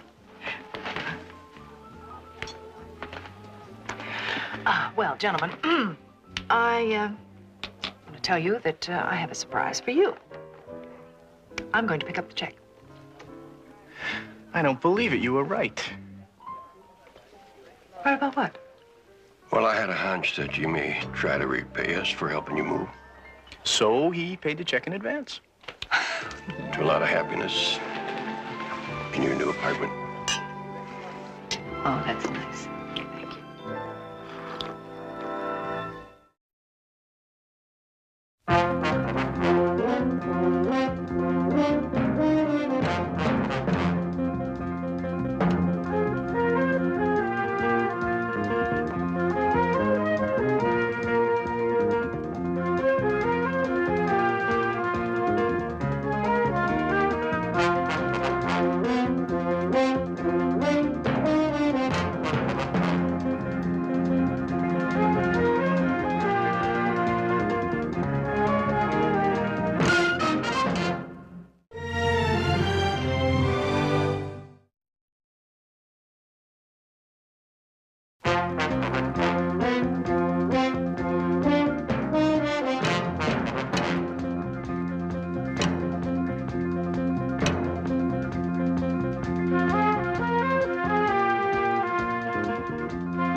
Barnaby Jones, a Quinn Martin production, starring Buddy Ebsen. Also starring Lee Merriweather, Mark Sheriff, with guest stars Mary Ann Chin, Ray Danton, Brian Montgomery, Andy Jarrell, Quinn Redeker. Special guest star Cassie Yates. Tonight's episode, Duet for Danger.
Okay, girls, that's great. Now let's rehearse the costume change. You've got to do it in 3 minutes, so move it. Well, could you hear us back there? Yeah, but I don't think it'll bother anybody. So what'd you ever direct?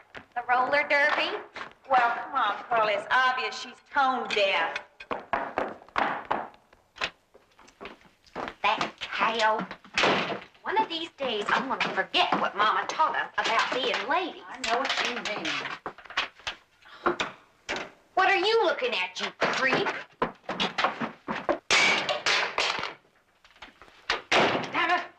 The idea is to keep that guard busy for 5 minutes, not to go scaring them off. Like we've been telling you, Maxine, honey, your ideas and our ideas do not coincide. There is no more time for your lip. Floyd's been out there too long. Somebody will spot the car. You do not seem to understand, Maxine. We do not want to spoil our chances for parole. Besides, we got our careers to think of, right? Your careers? You're in for murder. Manslaughter, and it wasn't really our fault, right? Right.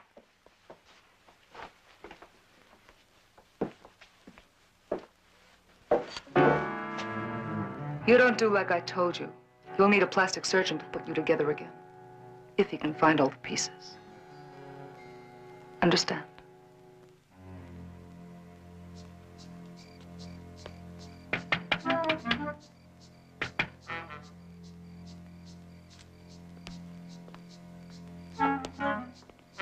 What's going on in there? Please, it's my sister. She didn't feel well.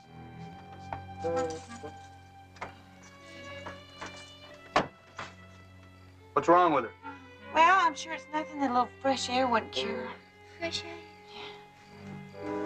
I'll take care of her. You stay here.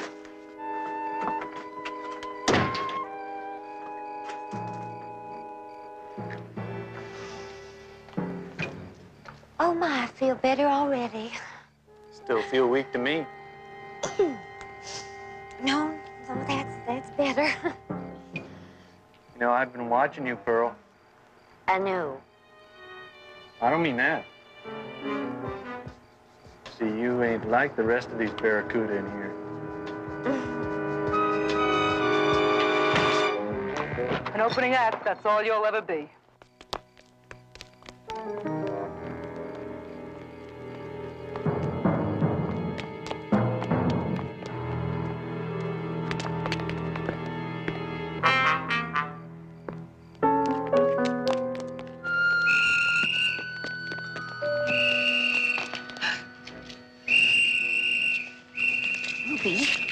I don't think we're in on this. What are we going to do? Do you remember what Mama used to say about being hung as a sheep for a lamb? Well, I think that's what she had in mind. Let's get out of here.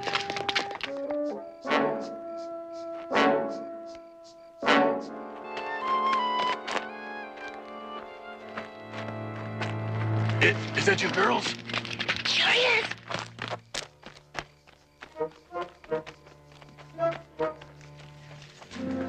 Hey, where's Maxine and Angel? The guard spotted us. We had to split up.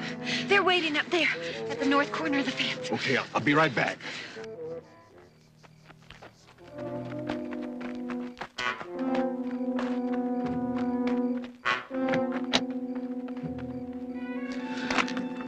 Looky here. I do believe that fate provides for artists in mysterious ways. You drive. Okay.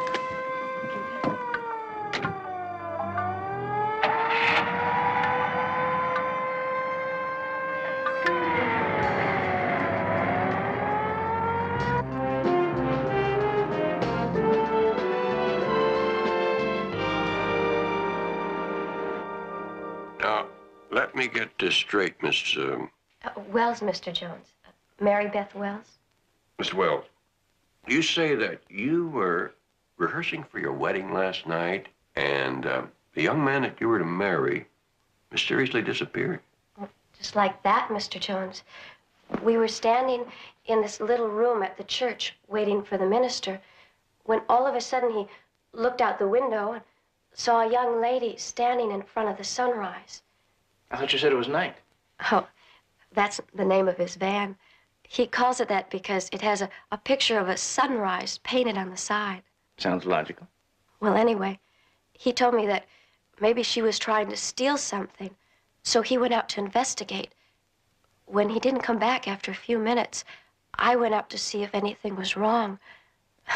Well, the young lady was gone, but then so was my fiancé and the sunrise. Did you try calling a young man at home? Well, he lives in his van, but I went to where he keeps it parked, the Canyon trailer spot on Ventura. I waited there half the night, but he never showed up. He wasn't there this morning either. You know, Miss Wells, It's kind of a sad truth, but sometimes a young fella gets cold feet right before the big day. I thought about that, Mr. Jones. I can't believe that that's the case here.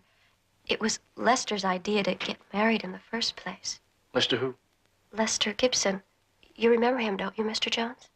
Yes, yes, I do. Well, that's why I came to you. Lester told me how you helped him out of that trouble with those two singers a while back. Betty, Yeah? we still have this morning's paper? Mm-hmm. Would you bring it in, please?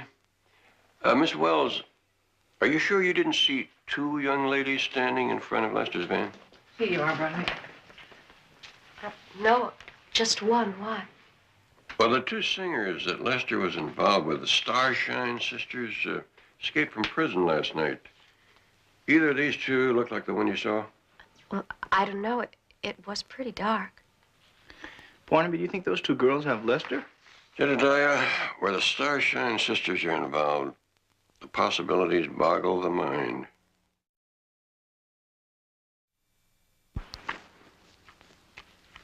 Pearl, why do I have this strange feeling that it was a mistake to go to Lester for help? At least we're not still driving around in a stolen car. That's right, only now we're just stranded on the side of a dusty old road. Lester should be back with that tire in a minute now. I don't know, Pearl. Sometimes I wish we never left Macon. Ruby. Ruby, honey, don't you ever talk like that. 'Cause we got a dream. And that is what makes us different. Now, we're gonna go to Culverton, look up Johnny Blue. And, honey, it is straight on to Nashville. Pearl, you got that look in your eye? You've been struck by a spear of inspiration, I can tell. Ruby, I got it. What? The Dream Makers. Pearl and Ruby Connors, the Dream Makers. I love it! You're a genius, Pearl. Lester! Lester, guess what? I just thought of a new name for the ad. The Dream Makers. What do you think? I think maybe I shouldn't be helping you. Why not? Why not? Last time I saw you, you burnt down my trailer, tried to frame me for something you did. But you got this beautiful new van with insurance, and even had a little left over. And I nearly got thrown in jail with you. Lester Gibson. I told you they put us in jail by mistake, and that's why they let us out on a technicality. I don't know. Mary Beth will be worried.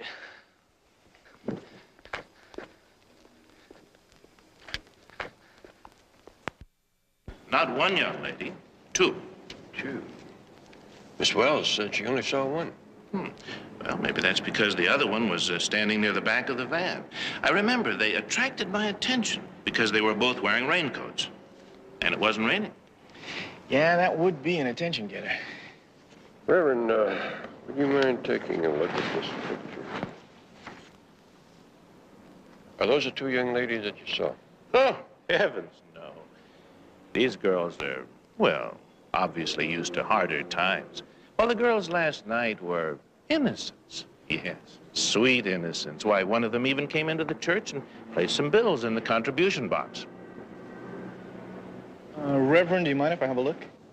Well, no.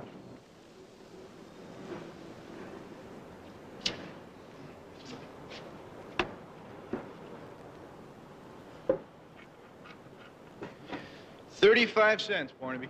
What? 35 cents? Why, there should be $20 or $30 in there. If it's any consolation to you, Reverend, you're not the first to have been taken in by sweet innocents or the Starshine sisters. Miss Wells, did Lester have any credit cards?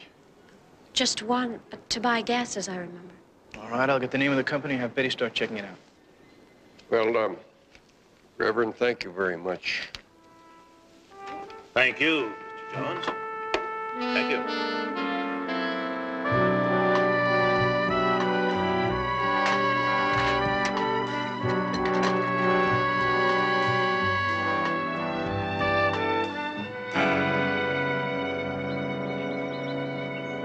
A little bit more wine, Pearl. Twist my arm, Lester.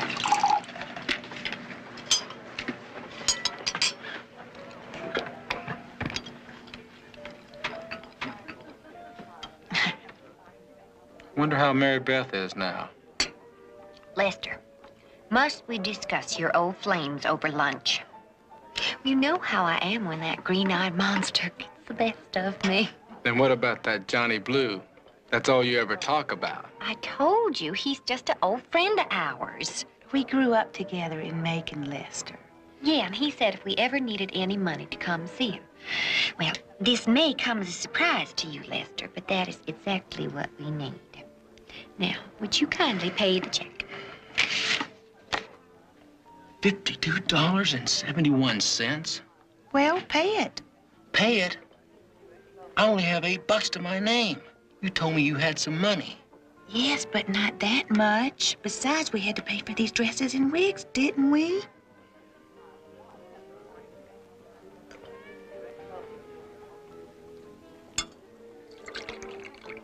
Lester, I think you better get the Sunrise ready to pick us up. Don't ask, just do it.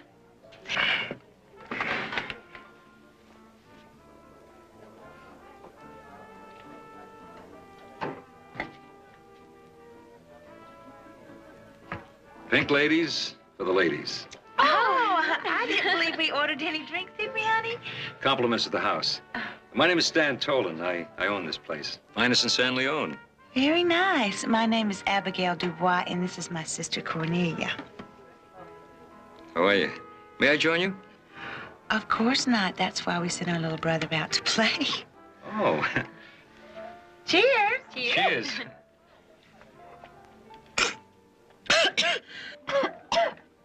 What's wrong, Cornelia, honey? Something wrong?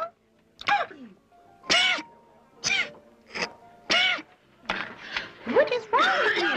What's wrong with you? Okay. Oh, it looks like it just must have went down the wrong way. Maybe if I took her outside to get some fresh air. Oh, yeah, that's a good idea. Duffy's here. Could you get us a glass of water, Mr. Tolan? Room temperature, please? A glass of water, room temperature. It's gonna be all right. Oh, honey.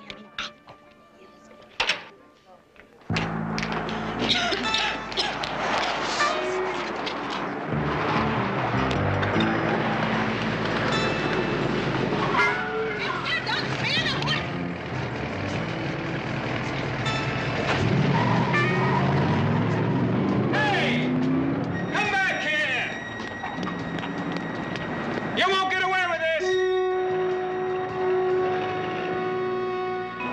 I got the license number, Mr. Tolan. Also the credit card number. I'll get him. Don't worry. I'll get him.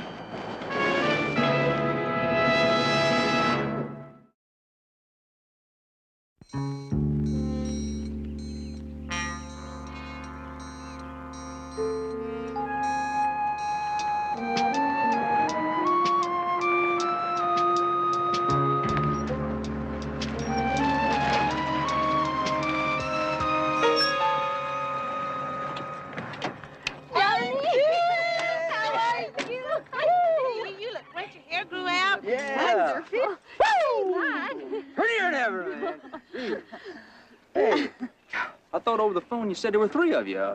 Lester somebody. Oh, we left him in town at the laundromat. That's his van. Johnny, we need money. Well, I didn't think you came all the way to Culverton for the nightlife. How much? 5,000, maybe a little more. 5,000? Johnny, we need it for our new act, The Dream Makers. The Dream Makers? Whatever happened to the Starshine Sisters? Well, that was before I was struck with the spear of inspiration.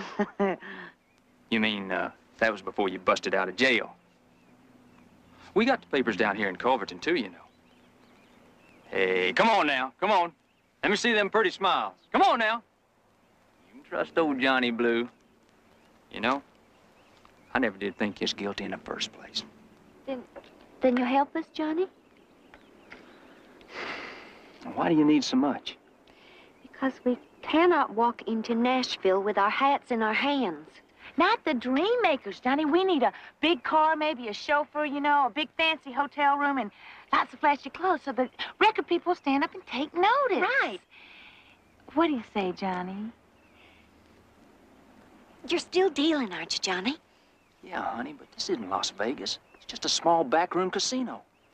But it could work. Yeah? But you're gonna need a stake. How much? Well, you're gonna need 1,000 for show.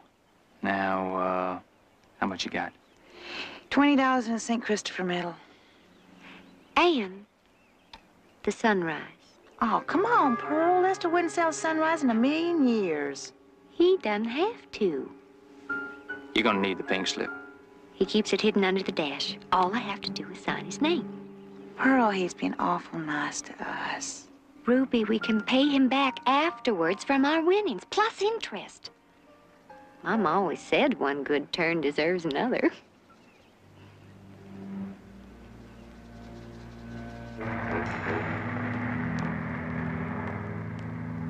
That's him, all right. They must have been wearing wigs, but I'd recognize those faces anywhere. That's Abigail, and that's her sister, Cornelia. Abigail and Cornelia? Yeah, Dubois. Why, you mean that's not their real names? Somewhat like the proverbial rose, the Starshine sisters, by any other name, will still steal your wallet. Did they say where they were headed? No. You know something? With those two chicks, if they had told me they were broke, I would have given them the stakes, thrown in a bottle of champagne. That would have spoiled all their fun. Barnaby! What'd you find out in the filling station? Nothing, but Miss Trudy certainly told me a lie. Miss Trudy? Yeah, she owns the boutique across the way. The station attendant saw the two girls go in there. Anyway, Miss Trudy said that they looked at a few wigs and some dresses, finally settled on a pair of lace handkerchiefs. Said they didn't want to leave without buying anything. Did Miss Trudy check her inventory afterward? No, not until I just asked her to. She says she thinks she's short some dresses and some shoes, and she's positive that 2 wigs and 2 handbags are missing. Well, I hope she made a sufficient profit from the handkerchiefs. Oh, actually, Barnaby, she did more than that. She overheard them talking in the dressing room about where they were headed. Where are they headed? Culverton.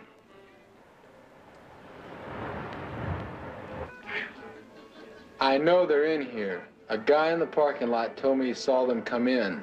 Well, you see them? If I saw them, would I be asking you if you'd seen them? Well, if you didn't see them, and I didn't see them, what do you want me to tell you? That's him at the bar, Nick. I'm not leaving till I find them. Now, look, I've had just about enough. Hey, Joe, that's no way to treat a new customer, huh? My name's Nick DeMarco. I own this place. I understand you're looking for a couple of young ladies, right? You bet I am, and I know they're here. Well, maybe you're right, Mr. Gibson. Lester Gibson. Okay, let's take a look.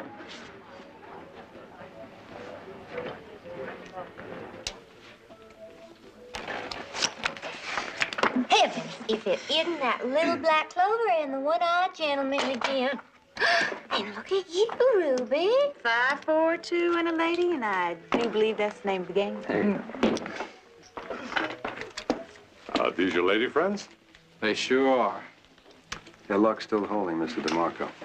I have a feeling it's just about to run out, along with Johnny Blues. Here you go. Buy yourself a yacht. Thank you, ma'am. Pearl! Lester, we've been looking everywhere for you. Why don't you try the laundromat? Where's my van? Oh, Lester, please, my ear. Where's my van? Please hold it.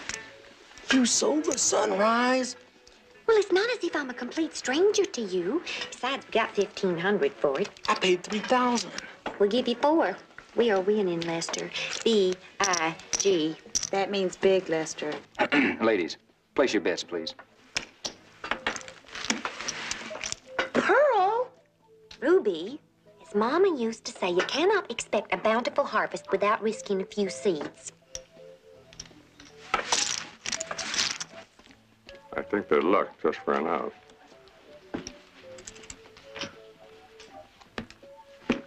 Boss wants you to take a break, Johnny.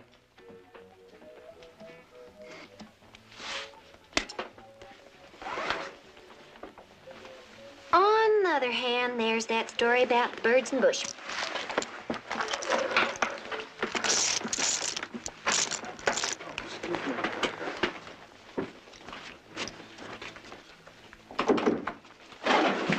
Stop. No.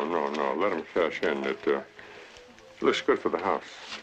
$8,550. Tomorrow, maybe we can try to buy back the Sunrise. Lester, Ruby and me kind of had something else in mind. Like what? Like, how would you feel about being a chauffeur for just a little while? Pearl? Girls, I think you have something that belongs to me. Run, Lester! Get him! Girls, the fun is now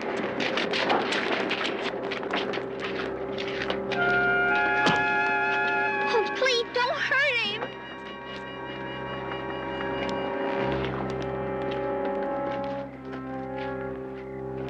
What do we do with them, Nick? Take them out to the place.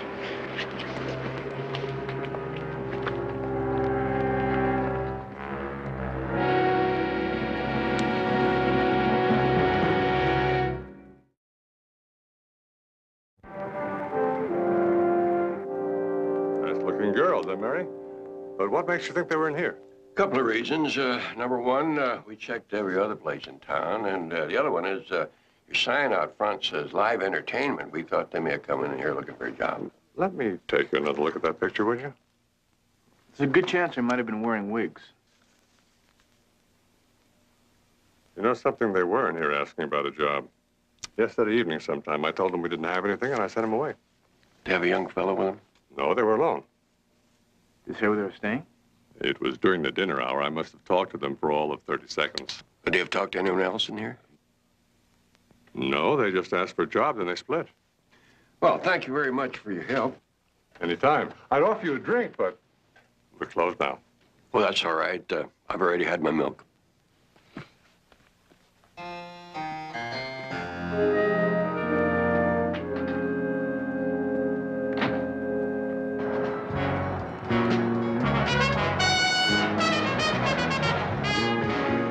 Well, Barnaby, if they just drove on last night, they could be 500 miles from here. It's possible, but I don't think they'd come to Culverton just to perform at the Hideaway. Barnaby, look at that. What do you think? Not a Rembrandt, but I'd say it's a sunrise.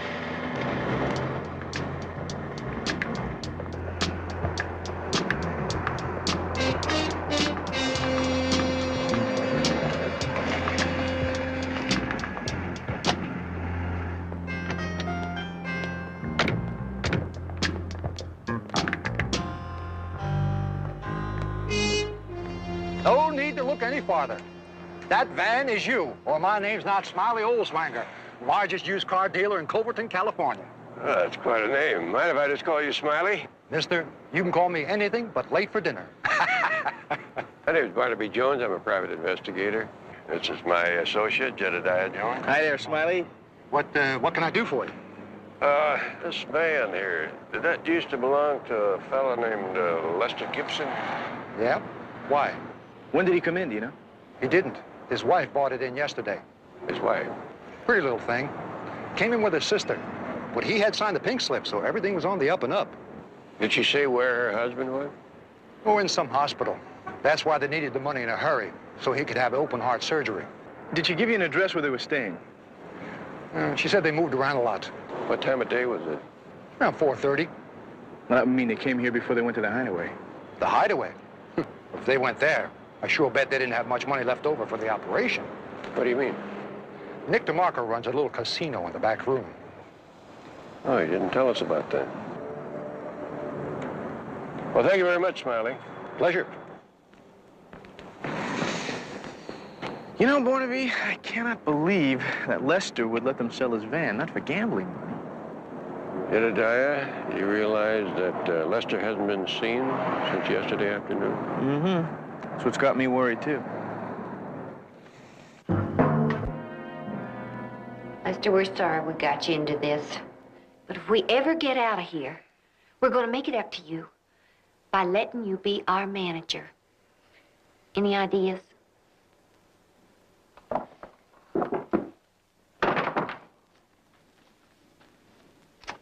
Well, what are we going to do with you? Would you like some suggestions? You shut up. I think we ought to make an example of them, Nick. That's a good idea. Take them out in the desert and waste them. Be a lesson to anyone else who's even thinking of trying the same sort of thing. Or we could give them another chance. I like that idea best. I understand you two girls are singers. Would you like for us to sing for you? Not especially, but I have to admit I kind of admire your style and your guts. So I'll tell you what. You do something for me, and maybe I'll do something for you. Like letting you live. All of it? If you come through. What'd you have in mind? Just a little poker game between Johnny Blue here and Ben Kingston. Who's Ben Kingston? One of the richest ranchers in the state, and a man who appreciates a good game of poker. So why don't you just invite him to your club? Well, I tried that once, and now he somehow doesn't quite trust my action. But he is a sucker for a pretty face, and that's where you two come in. So what do you say? Given the choice, Mr. DeMarco, I'd say it's a whole lot better than being wasted. Look, how many times must I have to tell you? I don't know what two girls you're talking about, and I don't know anything about a backroom club. Now, if you gentlemen will excuse me, I've got customers. Not exactly a know-it-all, is he? Barnaby, you're not going to believe this. Lester? Mr. Jones, what are you doing here? Looking for you. Mary Beth was worried. She thought something happened. Something did.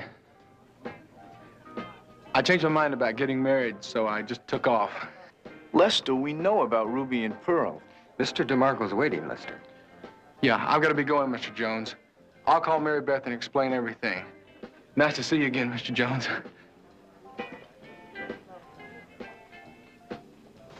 Nick, that private detective's out there. He spotted Lester. I didn't tell them anything. Take him back to the place and keep him there.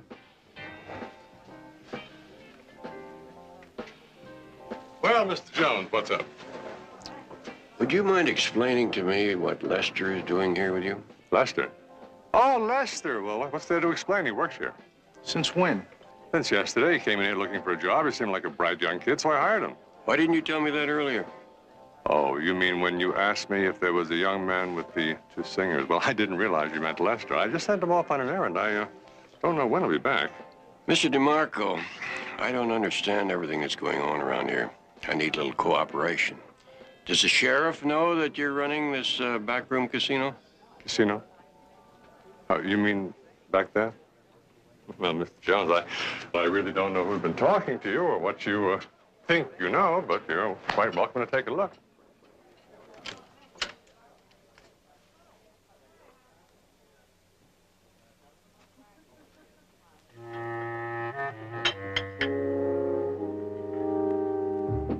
It's just a banquet room. There's no law against that, is there?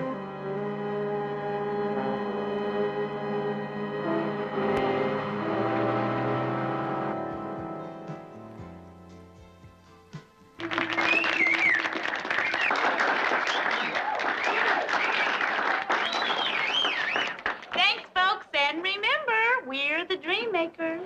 You'll be hearing from us. I bet we will. Well, what? Be hearing from you. Singing like that. How long are you going to be playing here? Oh, well, that depends on management. That was just an audition arranged by a friend of ours. Oh, well, I better talk to the management. They owe me a couple of favors. First, I'd like to buy you two a drink. I'm sorry, we don't drink with strangers. Oh, I'm no stranger. Name's Ben Kingston.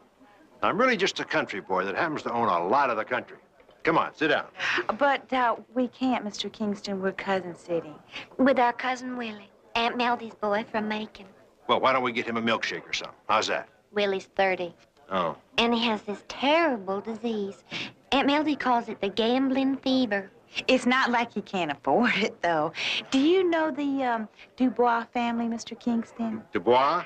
The Dubois from Macon. Sounds kind of familiar. Yeah, listen, I tell you what. Why don't you go look in on Cousin Willie? I'll wait for you down here. How's that? I don't know. I mean, once Cousin Willie starts chewing your ear. Uh-huh. You know, it sounds like I better go along with you just to give you an excuse to leave. You wouldn't mind? No, let me get my hat.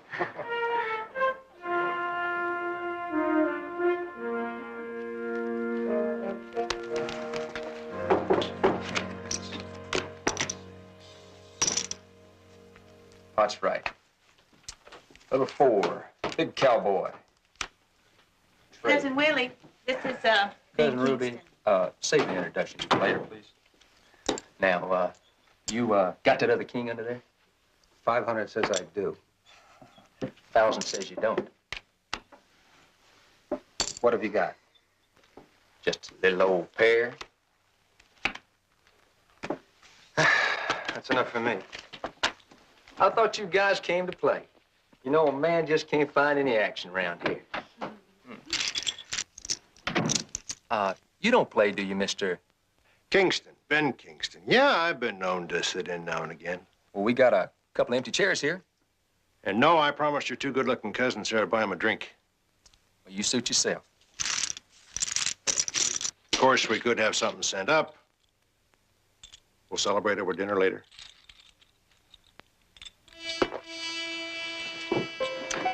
Well, Pearl, I think Cousin Willie's fever is catching. Mm-hmm. I do think we should call room service. What do you sell them? Much as you can buy.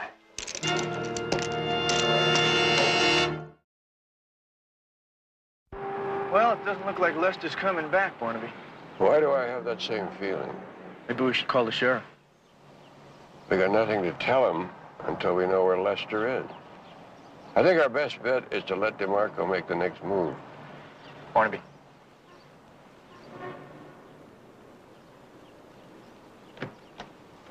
And see where it leads us.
How's it going?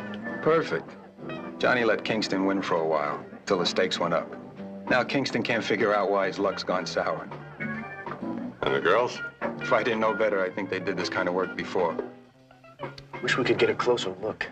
No way, Jedediah.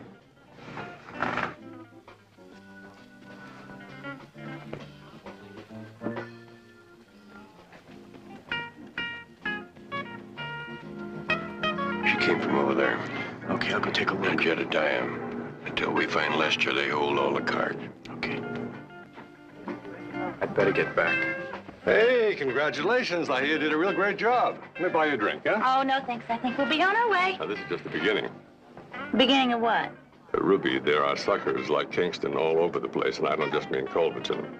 I'm talking about Vegas, Monte Carlo, the gambling capitals of the world. We are a team. Oh, no, I'm already a team, the Dreammakers, and all I want to do is get out of here, go to Nashville, and record our music. I'm not asking you what you want. I'm telling you what you're going to do. And if I don't? Then Lester gets it. And after Lester, the Dreammakers. Now, I think you better go. Partner.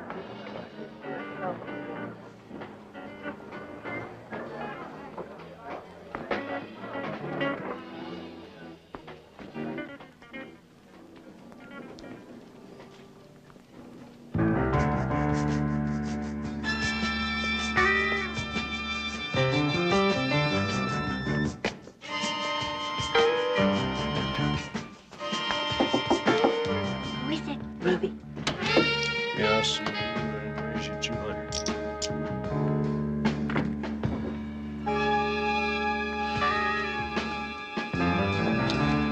Ruby just went in there, Barnaby. Could you see what's inside? No, but it sounded like there's a card game going on in there. Oh, waiter.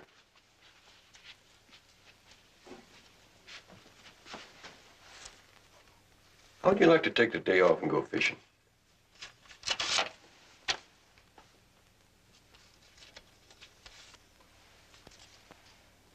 Well, I've had bad luck in the past, but this is changing the meaning of the words. There you go, 10,000. This gets any worse, I'm gonna be playing on my credit cards.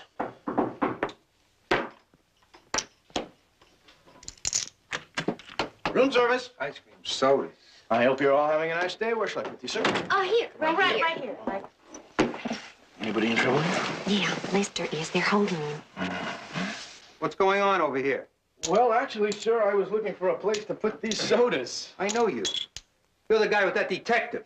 Detective? Yeah. Well, what's a detective doing in here? You idiot! I'm so sorry. Wow. Johnny, get out of here while you got the chance. I don't know what you are. Wait a minute, before you... Oh, God.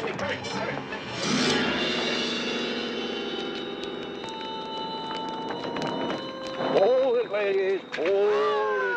Mr. Jones, boy, are we glad to see you. Where's Lester? Mr. Jones, you gotta help him. They said they'd kill him if anything went wrong. Barnaby. We better get out of here. Where are they holding Lester? Probably up at the barn. I'll give you direction. I got a better idea. You take us to him. I was supposed to get married today. You want my opinion? You're better off. Who is it? Ruby, I got a message from Nick.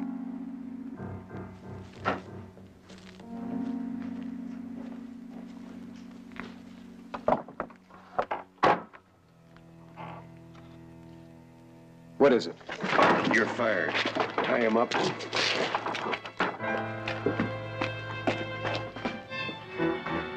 Poor little baby. Thought I was a goner there for a while. You ain't out of the woods yet, Lester. We've got company.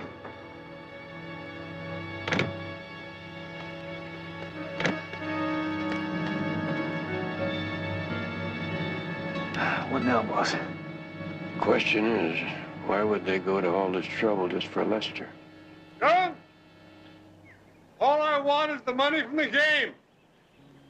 Nobody gets hurt. Money? You don't know anything about any money.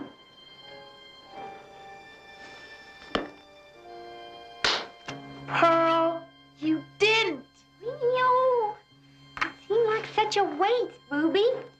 You remember what Mom always said about waste not? Want not, I know.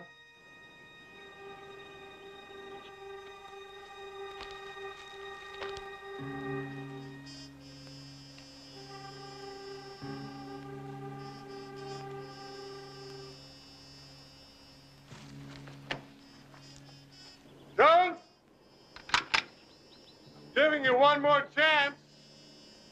Throw that money out. What about Lester and the girl? Nobody gets hurt. As long as I get what's mine. All right, I'm opening the door and throwing the money out. Barnaby, they'll never let us go. They know we're gonna head right for the sheriff. With that kind of deduction, Jedediah, you should graduate that law school with straight A's.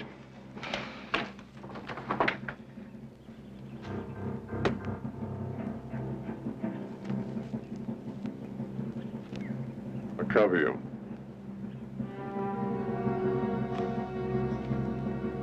Lester, get in the car. You're driving. You two, stay put. You, get on the back. I'll tell you how we do this.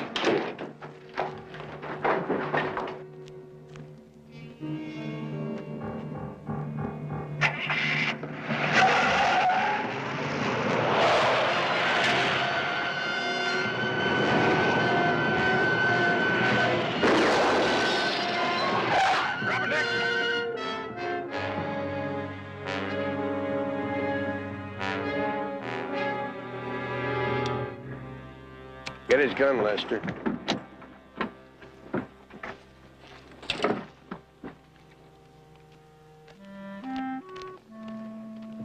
Hey, girls. You don't want to leave without saying goodbye now, do you?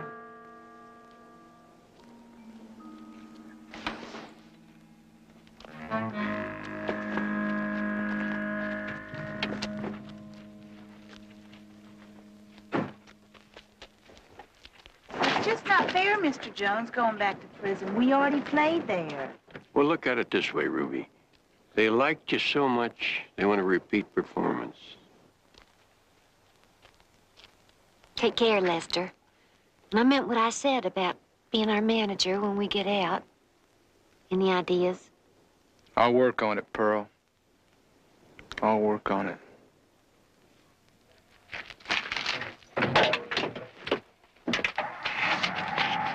Hi there, what's your name?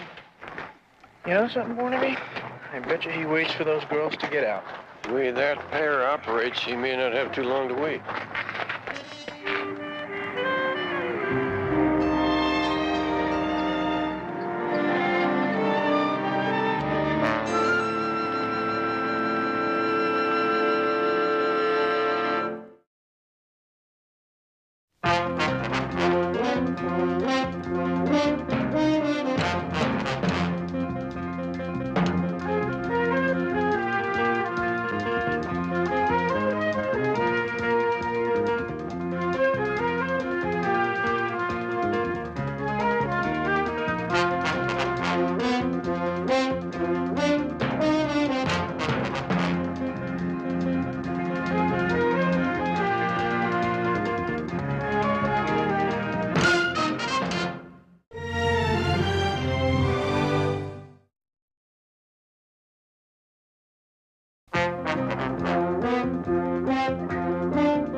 Barnaby Jones, a Quinn Martin production.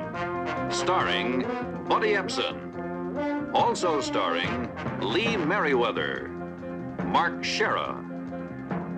With guest stars Mark Jenkins, Laurie Prang, Michael Vasilione, Richard O'Brien. Tonight's episode, The Inside Man.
As soon as this is tallied, you fellas have another pickup to make at the sports arena.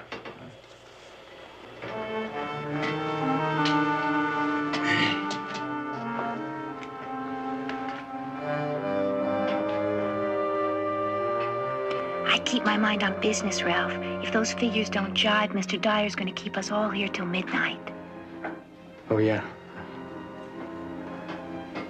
I guess I'd like a cup of coffee.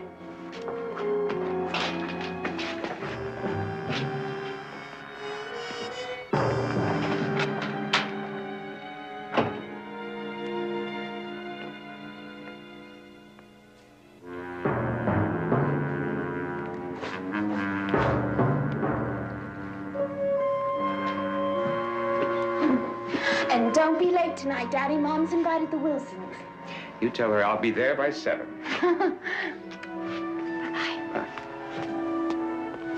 Hi, Miss Longacre. How are you? Oh, hi. How's it going, Robert? It's Ralph.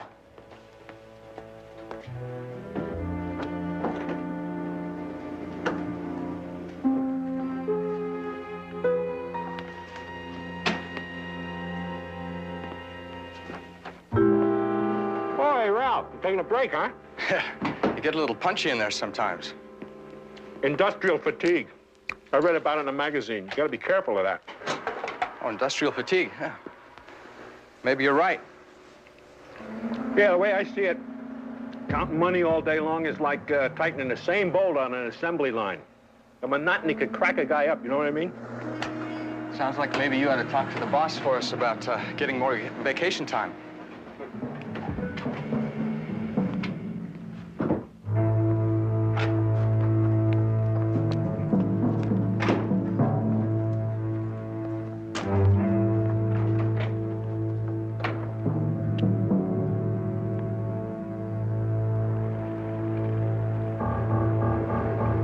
Okay, let's go. Let's go.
Case of Price in there. No, but be sure to give me time to get this card back.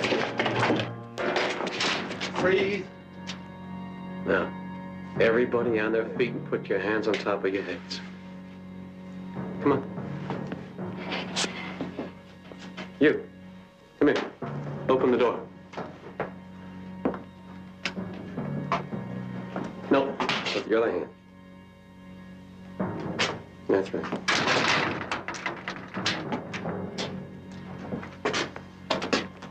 Come here.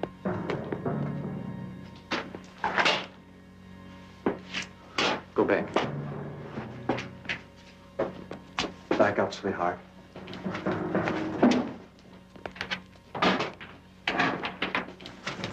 You, fill up this bag.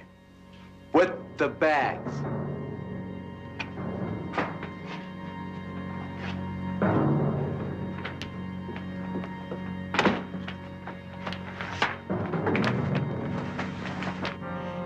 I got to get a cup for Kathy.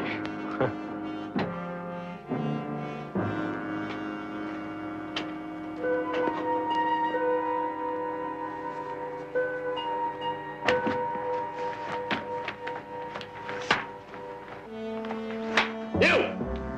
Silent alarm. Let's get out of here. Anybody makes a move after us, it's dead. Wait for me. There's a little change of plans, kid. You're gonna get your cut right now.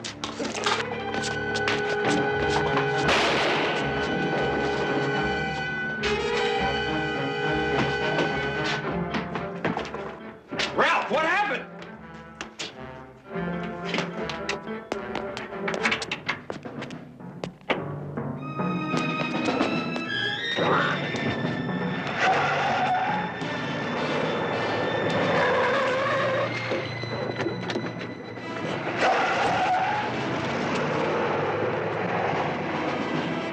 Did anyone call the police? One of my men's doing it. There were two of them, Mr. Longacre. Looks like Ralph stopped this one. The money. It's all here.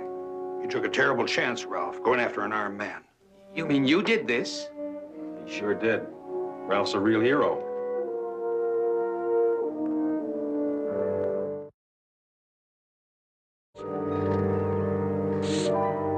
As chief of security for Longacre, it's my job that's on the line, Barnaby. The company's off the hook. The robbery failed. The money's recovered. The only one that's going to wind up holding the bag is me. Well, Joe, in the 30 years that we've known each other, I've never heard of anyone questioning your integrity. I don't think it's a matter of integrity that Longacre's questioning. It's more like my competence. What about the police? Do they think it was an inside job also? Well, they haven't labeled it as such. But since my security people are the only ones that are supposed to have the key cards that would open that fire door, I can't blame them for thinking so. You stand behind your people? The FBI couldn't have done a better job of screening them than I did. They're clean. I'd stake my career on any one of them. I guess I have. I take it you've accounted for all the key cards that were issued? Well, they're signed out when a man comes on duty. They're signed in when they go off. Nevertheless, it would be a simple matter for somebody to slip one out during the day and get a duplicate made. Well, that's a possibility, Barnaby. But I'm hoping that you can dig up some information pointing away from any of my men. What about Mr. Longacre? Is he going to mind having a private detective snooping around? Well, frankly, yes. But he doesn't want his board of directors wagging a finger at him in case it turns out that everybody but me has been on the wrong track. How about it, Barnaby? Would you look into it? I think you already know the answer to that, Joe. I'll give you a call later.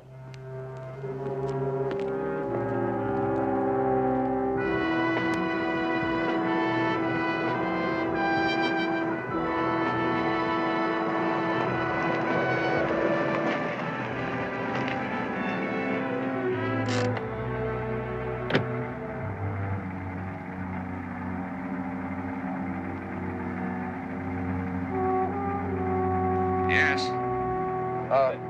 Ralph Alcott, sir. You invited me over this afternoon? Drive on up, Ralph.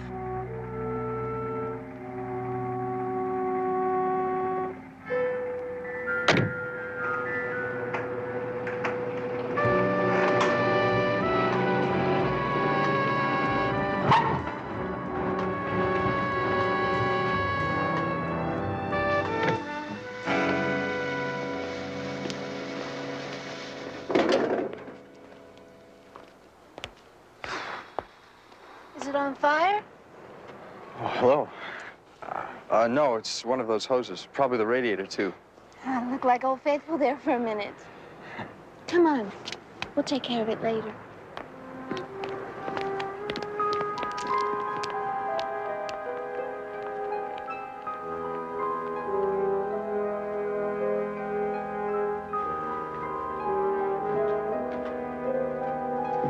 Here he is, Dad. Ralph? Ralph, I'd like you to meet my wife, Nora. Ralph Alcott. Very pleased to meet you, Mrs. Longacre. Ralph, I've been looking forward to it. I bet you've seen all the newspapers. All about one man's courage. It'd be nice if they could make a serum out of it and give a shot to everybody in the country. Wouldn't it, though? Well, Dad, aren't you going to tell him? Give me a chance.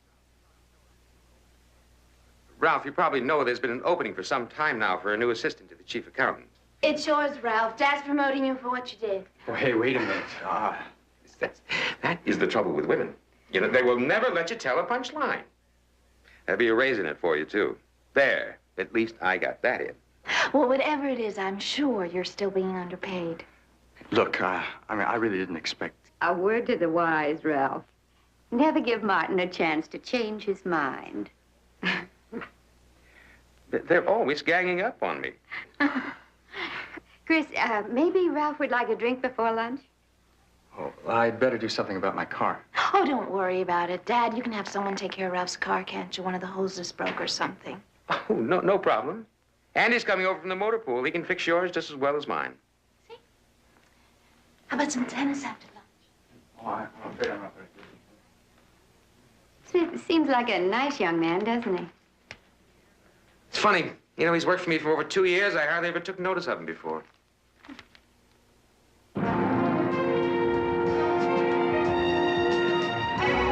His name is Gully. Leo Gully out of Boston. Was released 6 weeks ago from a Massachusetts state penitentiary. Robbery, ADW, grand theft auto. Did a rap sheet or a portfolio? Sounds like he came west looking for greener pastures. What about the man who got away? A witness from across the street said she saw him jump into the back seat of a car and take off. Too far away to get a license number. Back seat, and there was a driver. Mm-hmm. It means there were at least 4 in on it. Driver makes 3. How do you figure 4? You figure an inside man? Probably somebody on the security force. Now, wait a minute, John. You don't want to back yourself into that corner, do you? Joe Montgomery is my friend, too. I don't want to see him hurt, but there is no way those 2 could have gotten into that place without some inside help. I'm inclined to agree, but I'm also remembering there are a lot of other people working that building besides Joe's security force. All right. Only the others aren't issued key cards. Okay, John. If I get anything, I'll give you a call. You know, for an ex-con only 6 weeks out of the Massachusetts Slammer, this Gully character sure connected fast. And with heavyweights yet. Glad to see you've been paying attention. Well, how do you figure it? Well, since I'm not clairvoyant, I'm going to have to go to the streets for information. Well, all you have to do is point me in the right direction. Problem is, the informant that I'm thinking of is hard to find. Did I ever tell you about my friend, the professor?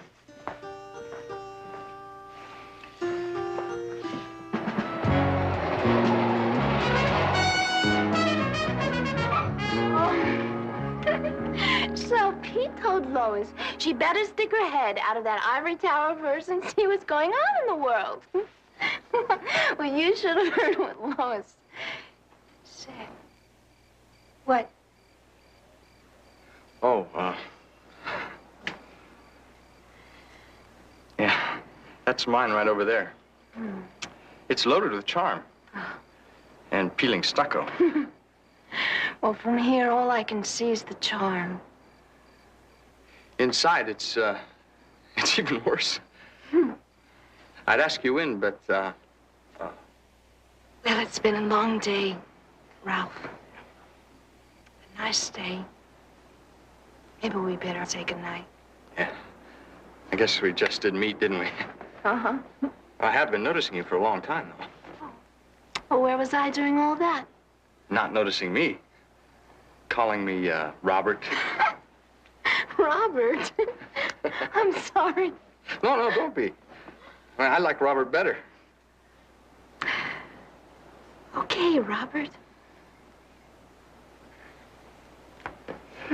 Well, thanks for the lift home and everything. When you get your car fixed, you can do the same for me one day.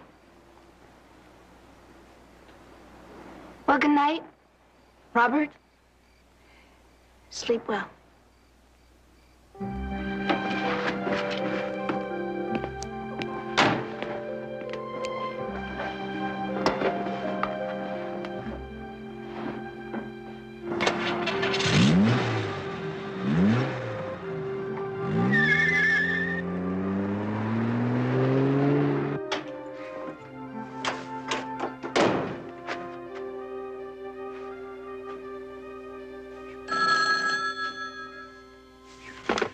Hello? Hey, kid. How you doing? Been trying to get you all day. Who's this? Roy! Who is this? Hey, I saw your picture in the paper. You look great. What do you want? Another shot at killing me? Oh, come on, pal. What happened was strictly Gully's ID. I had nothing to do with that. Yeah, sure. No, it's the truth, Ralph. Listen. Gully was afraid you'd crack up under all that questioning. He deserved what he got. And on top of that, you wind up a gold-plated hero.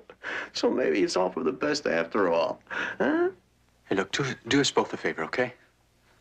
Don't ever call me here again, okay? Oh, would you rather I call Longacre? Or the cops? And tell them how that side door got opened? What do you want? That's better. We're going in again. In? Oh, wait a minute, that's crazy. We'll talk about that tomorrow. I'll call you.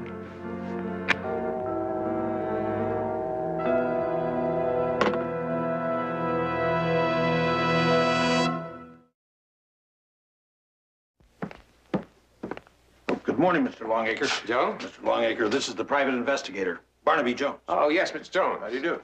I'm putting out a memo to have all of our people cooperate in every way possible. Well, thank you very much. In my business, sometimes cooperation is as good as a clue. It's terrible to think that one of my own people could have been involved in this. But if that is the case, then we've certainly got to know. For everyone's sake. If you heard a funny noise, that was my pension going down the drain. Kathy, you mind if I check your totals? I'm really very happy for you, Ralph. Listen, you deserve much more credit than you've been given. Pushing that alarm button like you did. Ralph, see you a minute? Sure. Barnaby Jones, Ralph Olcott. Ralph, my pleasure. Heard a lot about you. Barnaby's a private detective looking into the robbery. Oh, more questions? If you don't mind. I read the police report, but I always like to get some of the facts myself. Well, there's not much I can tell you about the robbery. I wasn't there. To the company's great good fortune, as it turned out. I just came out of the lunchroom and I looked and I saw these two masked men. At the elevator, you said? Yeah. And then one of them came at me. That's the part that puzzles me. Why, when they had a chance for a clean getaway, did the Gully, that's the man you shot, chase you so far out of his way? Because, well, because he figured I could recognize him, I guess. Well, how could you recognize either of them if they had their masks on? Oh, sure. You're right. They had their masks off. Both of them? And you must have gotten a look at Gully's partner. You didn't tell that to the police. No, this Gully had his mask off, not the other one. Well, if you got it all sorted out, Ralph, are you sure? Look, Mr. Jones, I'll level with you. I've been in a fog ever since this thing happened. They tell me I'm a hero, but the truth is I'm not. I hardly even remember shooting this guy, much less the details leading up to it. That's understandable, Ralph. Thank you very much.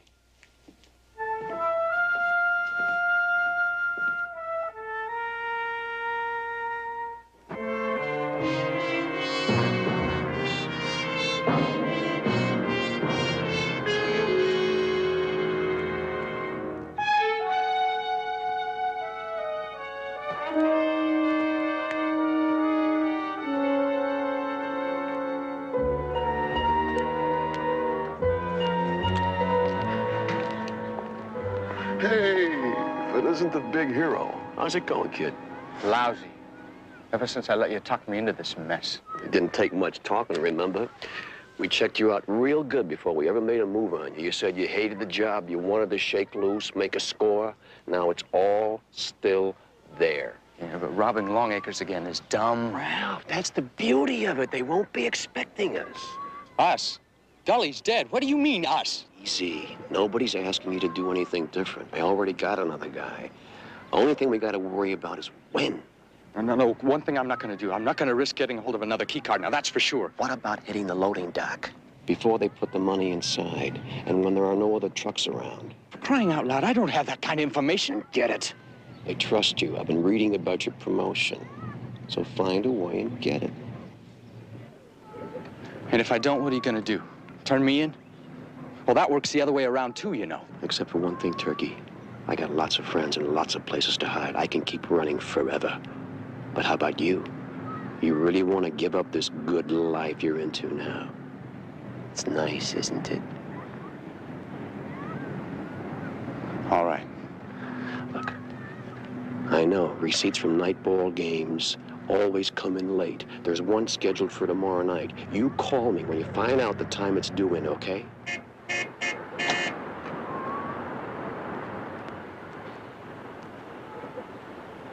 Okay, just get away from me. Get out of here. I'll be at the Ruxton Hotel Room 218, waiting for your call.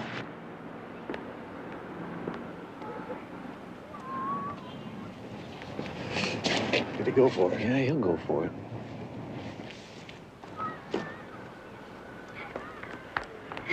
What are you doing here? A girl named Kathy at the office said she saw you headed this way for lunch. And I thought that... That guy trying to mug you or something? No, he was just looking for directions. Where are you headed? Headed? I was looking for you. It's my father's birthday tomorrow. Mother and I are planning to surprise him with a dinner out. I'm sure you'll like that. And I get to bring somebody. I'm asking you. Me? Dinner? You mean tomorrow night? Well, unless, of course, you have other plans. It's just family, Ralph. I'd really like you to be there with me. Tomorrow night, huh? Sure, I'd love it. Oh, terrific.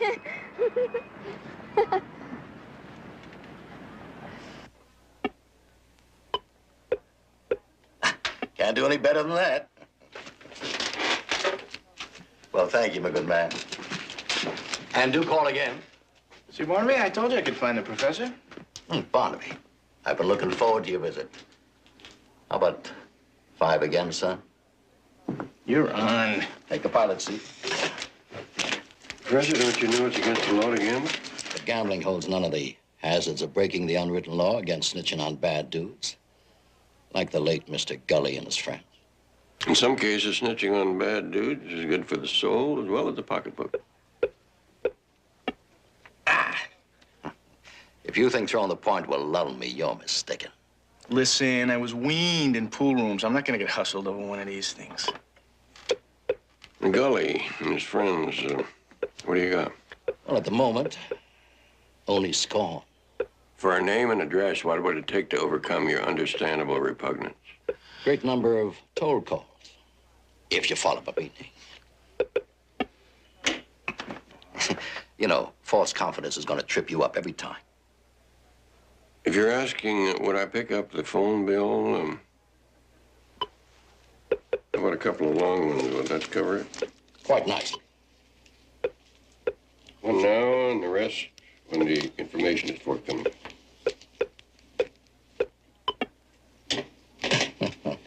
You know, I'm going to tell you a little secret, son. Half my opponents claim they were weaned in the pool room. This is the age of computers.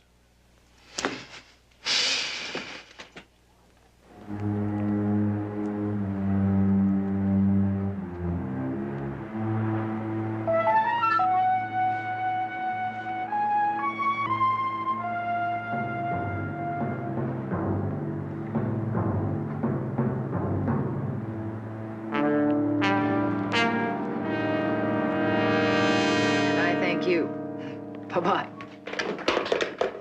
Oh, you might as well turn around and head right back out again. That was the professor. He come up with something? Well, according to his sources, an ex-con named of Artie Moss connected with, well, as he put it, a heavy dude who sounds very much like he might be the other man in the Longacre robbery attempt. Is there any clue to where he's staying? Only that Moss has been seen around a Hotel Ruxton near Echo Park. Let's go.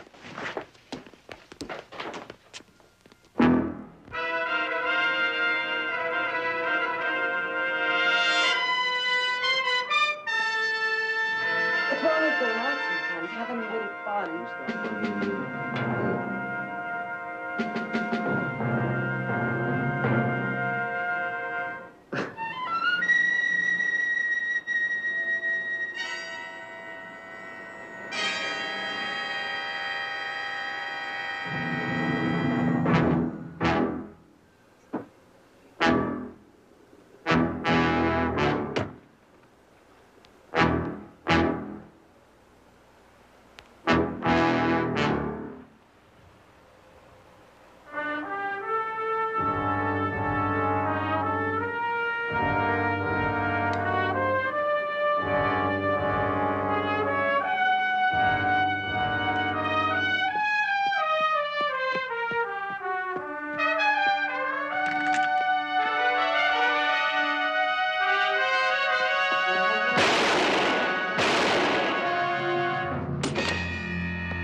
A driver's license, Massachusetts prison parole card, and a few dollars is all we found on the body.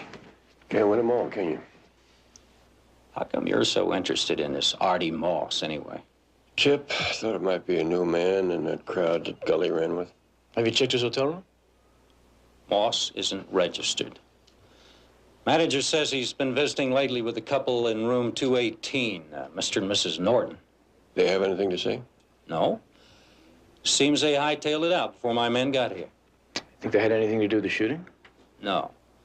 A witness said she saw a man she didn't recognize take off down the stairs just after it happened. John, might not be a bad idea to get out an APB on the Nortons.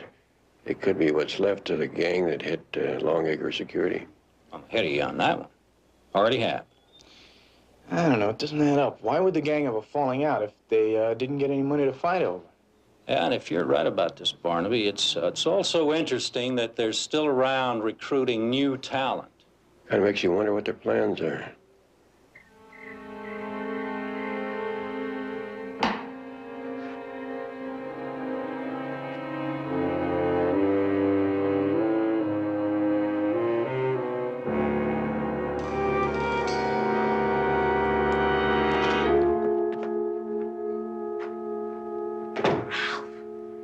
How did you get in here? Keys to your car. It was fixed, so I thought I'd drive it over.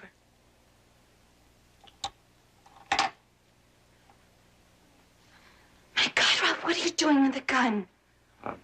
It's my father's. I just got it out of the pawn shop. I didn't even have the money till now. I thought you were a burglar. You're in some kind of trouble, aren't you? Look, things happen. Things, if you just turn back the clock, you'd never... What are you talking about? Will you just tell me?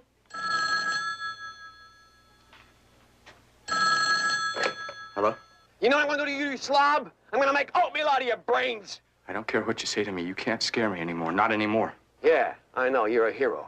So I'm gonna do you a favor. You're gonna stay alive, hero, if you tell me what time they're gonna make that night money delivery. I'm warning you, get off my back. I got a gun. You try anything, I'll use it.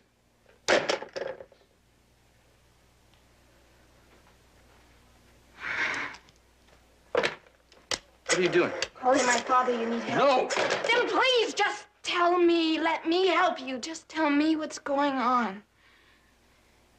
Please.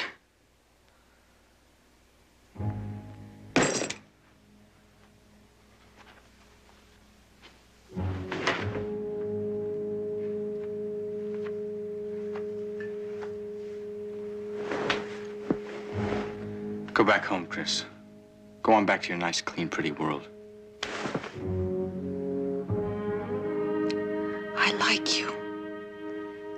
I like you very much. You're not going to turn me away.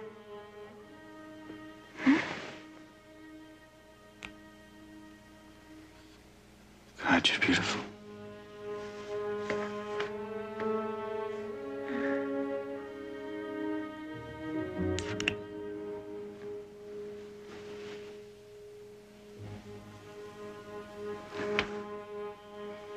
Please. Does it have something to do with that robbery you stopped? It's no use. He's gonna try to kill me. Who's gonna try to kill you? That guy that I shot, Gully. That was his partner on the phone. He said he's gonna kill me for what I did. Then there's only one thing to do. Go to the police right now. Oh, what good will that do? I mean, he knows me. He knows where I live. Before the cops even find out who they're looking for, I'll be dead. Well, what about that private detective my father hired, Mr. Jones? Huh? You're gonna stay at our house tonight. I'll have Daddy call him first thing in the morning. Please.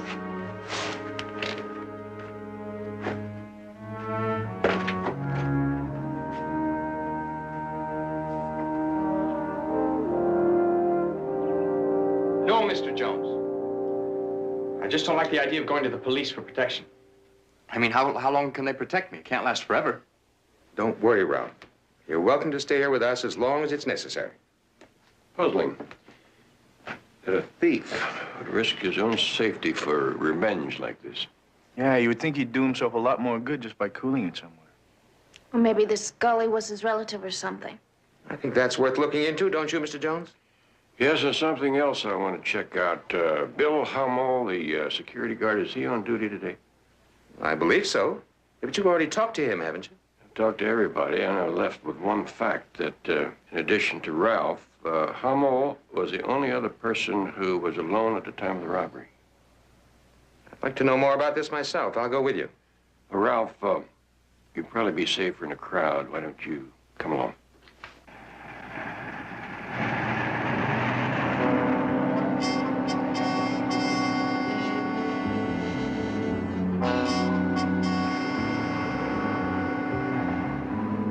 There's Ralph in the third car. But I don't see the girl. Well, Longacre's with him, too. That's perfect. You wait 10 minutes, then you make the call.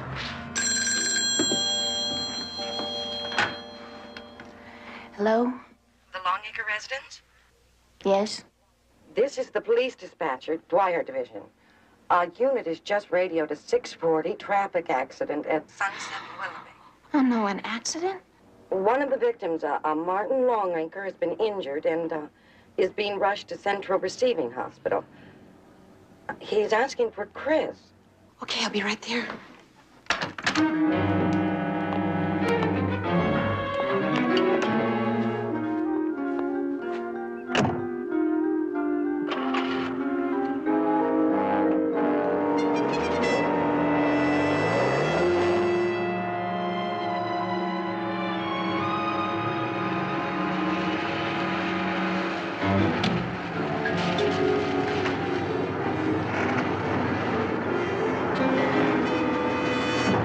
Come on, get out of the car.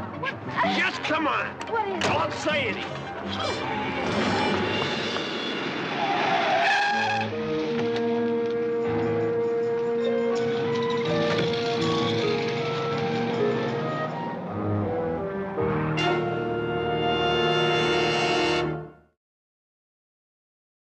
Damn it, Barnaby, we've been over all this ground before. Joe, it was your idea to hire the private detective and let him do his job. Sure, Mr. Jones, I was alone. Well, he's got a right to ask. All right. You figure that all this is tied in with Bill's key card? It's the only card that hasn't been accounted for at the time of the robbery. Excuse me, Mr. Longacre. Your secretary's holding a call for you. Tell her to take a number. It's some man calling about Chris. Says it's urgent. I'll be right back. Excuse me. Mr. Hummel, you said that you keep your card in your jacket at all times. Yes, sir. Right here. It's always with me. When you're using the washroom to clean up, you probably take it off then. Well, no. I usually push back my sleeves. I never take it off except... Except when? Except when I'm eating. You weren't wearing it when you're having lunch? No, I never do. I don't want to get any stains on it, you know? Well, where do you usually keep it at that time? Right there on the hanger. With your back to it? It's the ball game. Well, anybody could have lifted it. Well, not just anybody. It would have to be a certain anybody who made 2 trips. That's right. Second time to return the card. Well, let me see. Joe, you were in and out a couple of times. And one of the girls, I can't remember which one. And Ralph, you came back to get Kathy a cup of coffee. Coffee for me? Sure. Right about at the time those guys hit the place. Huh, Ralph? Sure. But don't you remember? No, not really. But if you say so.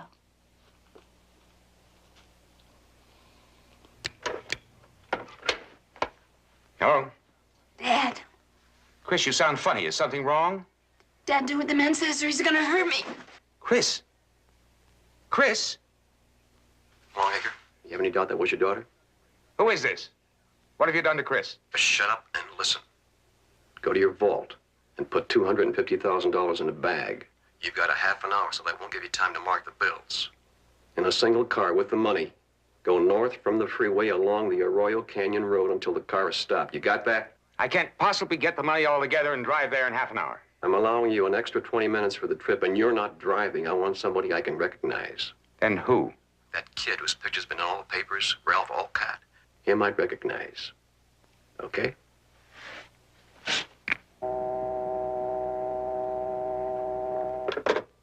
Hey, Andy, listen, make sure that thing doesn't lock on me, huh? Looks okay. You sure you're gonna fit in that trunk? Well, it shouldn't be any trouble. You think Ralph Walcott's the inside man, huh? Sure beginning to look that way, but we got no definite proof to go on. That's the reason he's not gonna know you're in the back. Barnaby. How many speed laws did you break getting here? Oh, I stopped counting halfway here. Here are your walkie-talkies. New batteries and all. Now, Jedediah, ground rules. No heroics. Just keep sending locations, that's all. You understand? You're the boss. Just remember that these things don't carry very far. I'll be within your range.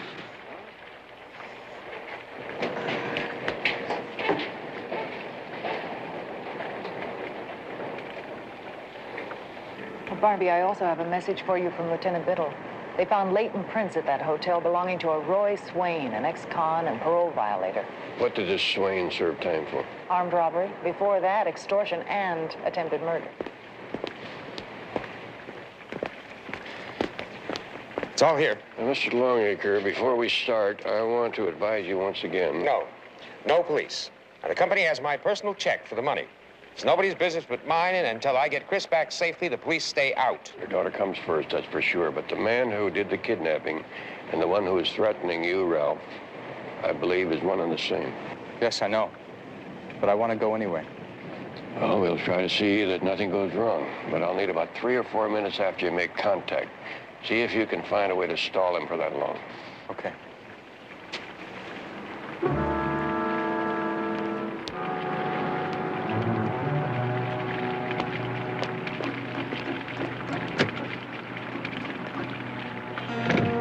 Mr. Jones. Mr. Longacre, we will do whatever is necessary.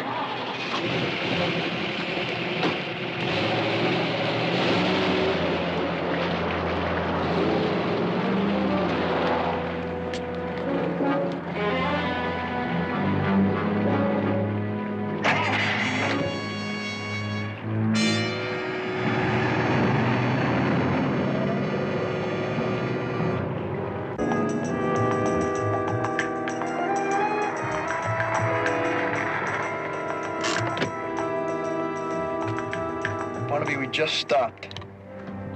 I can't see much, though.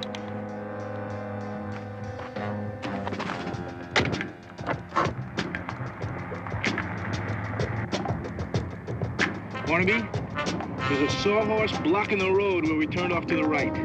That sounds like the quarry. If so, it's a dead end.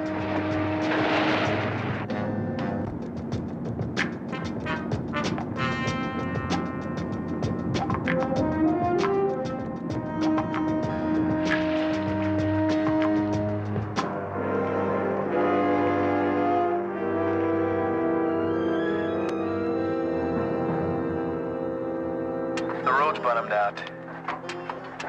I get the feeling we're gonna stop. I'm moving in, JR. Find a phone, call Lieutenant Biddle.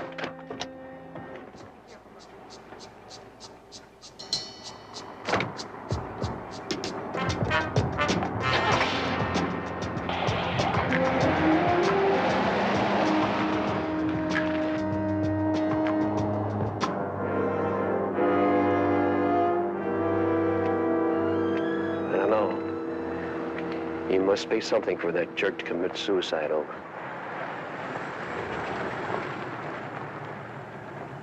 Well, then I'll see how much your daddy loves you.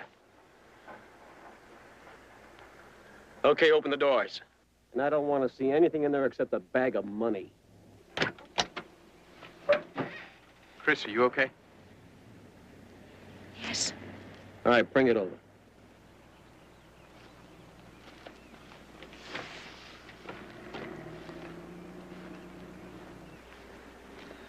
I want to talk first. About what? You know, this is chicken feed compared to what's still in Longacre's vault. There's 5 or 6 million. We could still pull it off. How about it? Ralph, what are you talking about? What's in the bag will do me fine. Just put it up there. Okay, let her go. I want to see it first. It's all there. Chris, go to the car. You gotta be dreaming. Now, you made a deal. Let her go. The only trouble is she can identify us. But you walk right into it. Chris, run! Run! Hold it!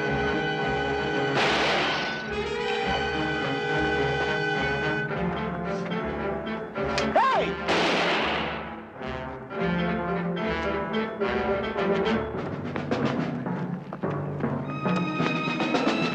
Robert Swain!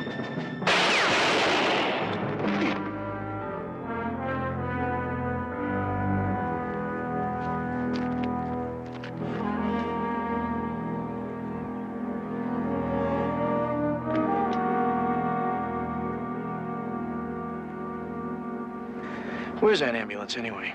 It'll be here in a minute. But from the looks of him, I don't think he'll even make it to the hospital.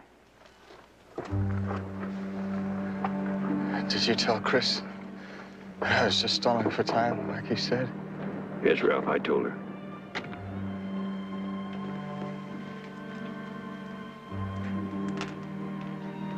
Ralph? You all right, Chris?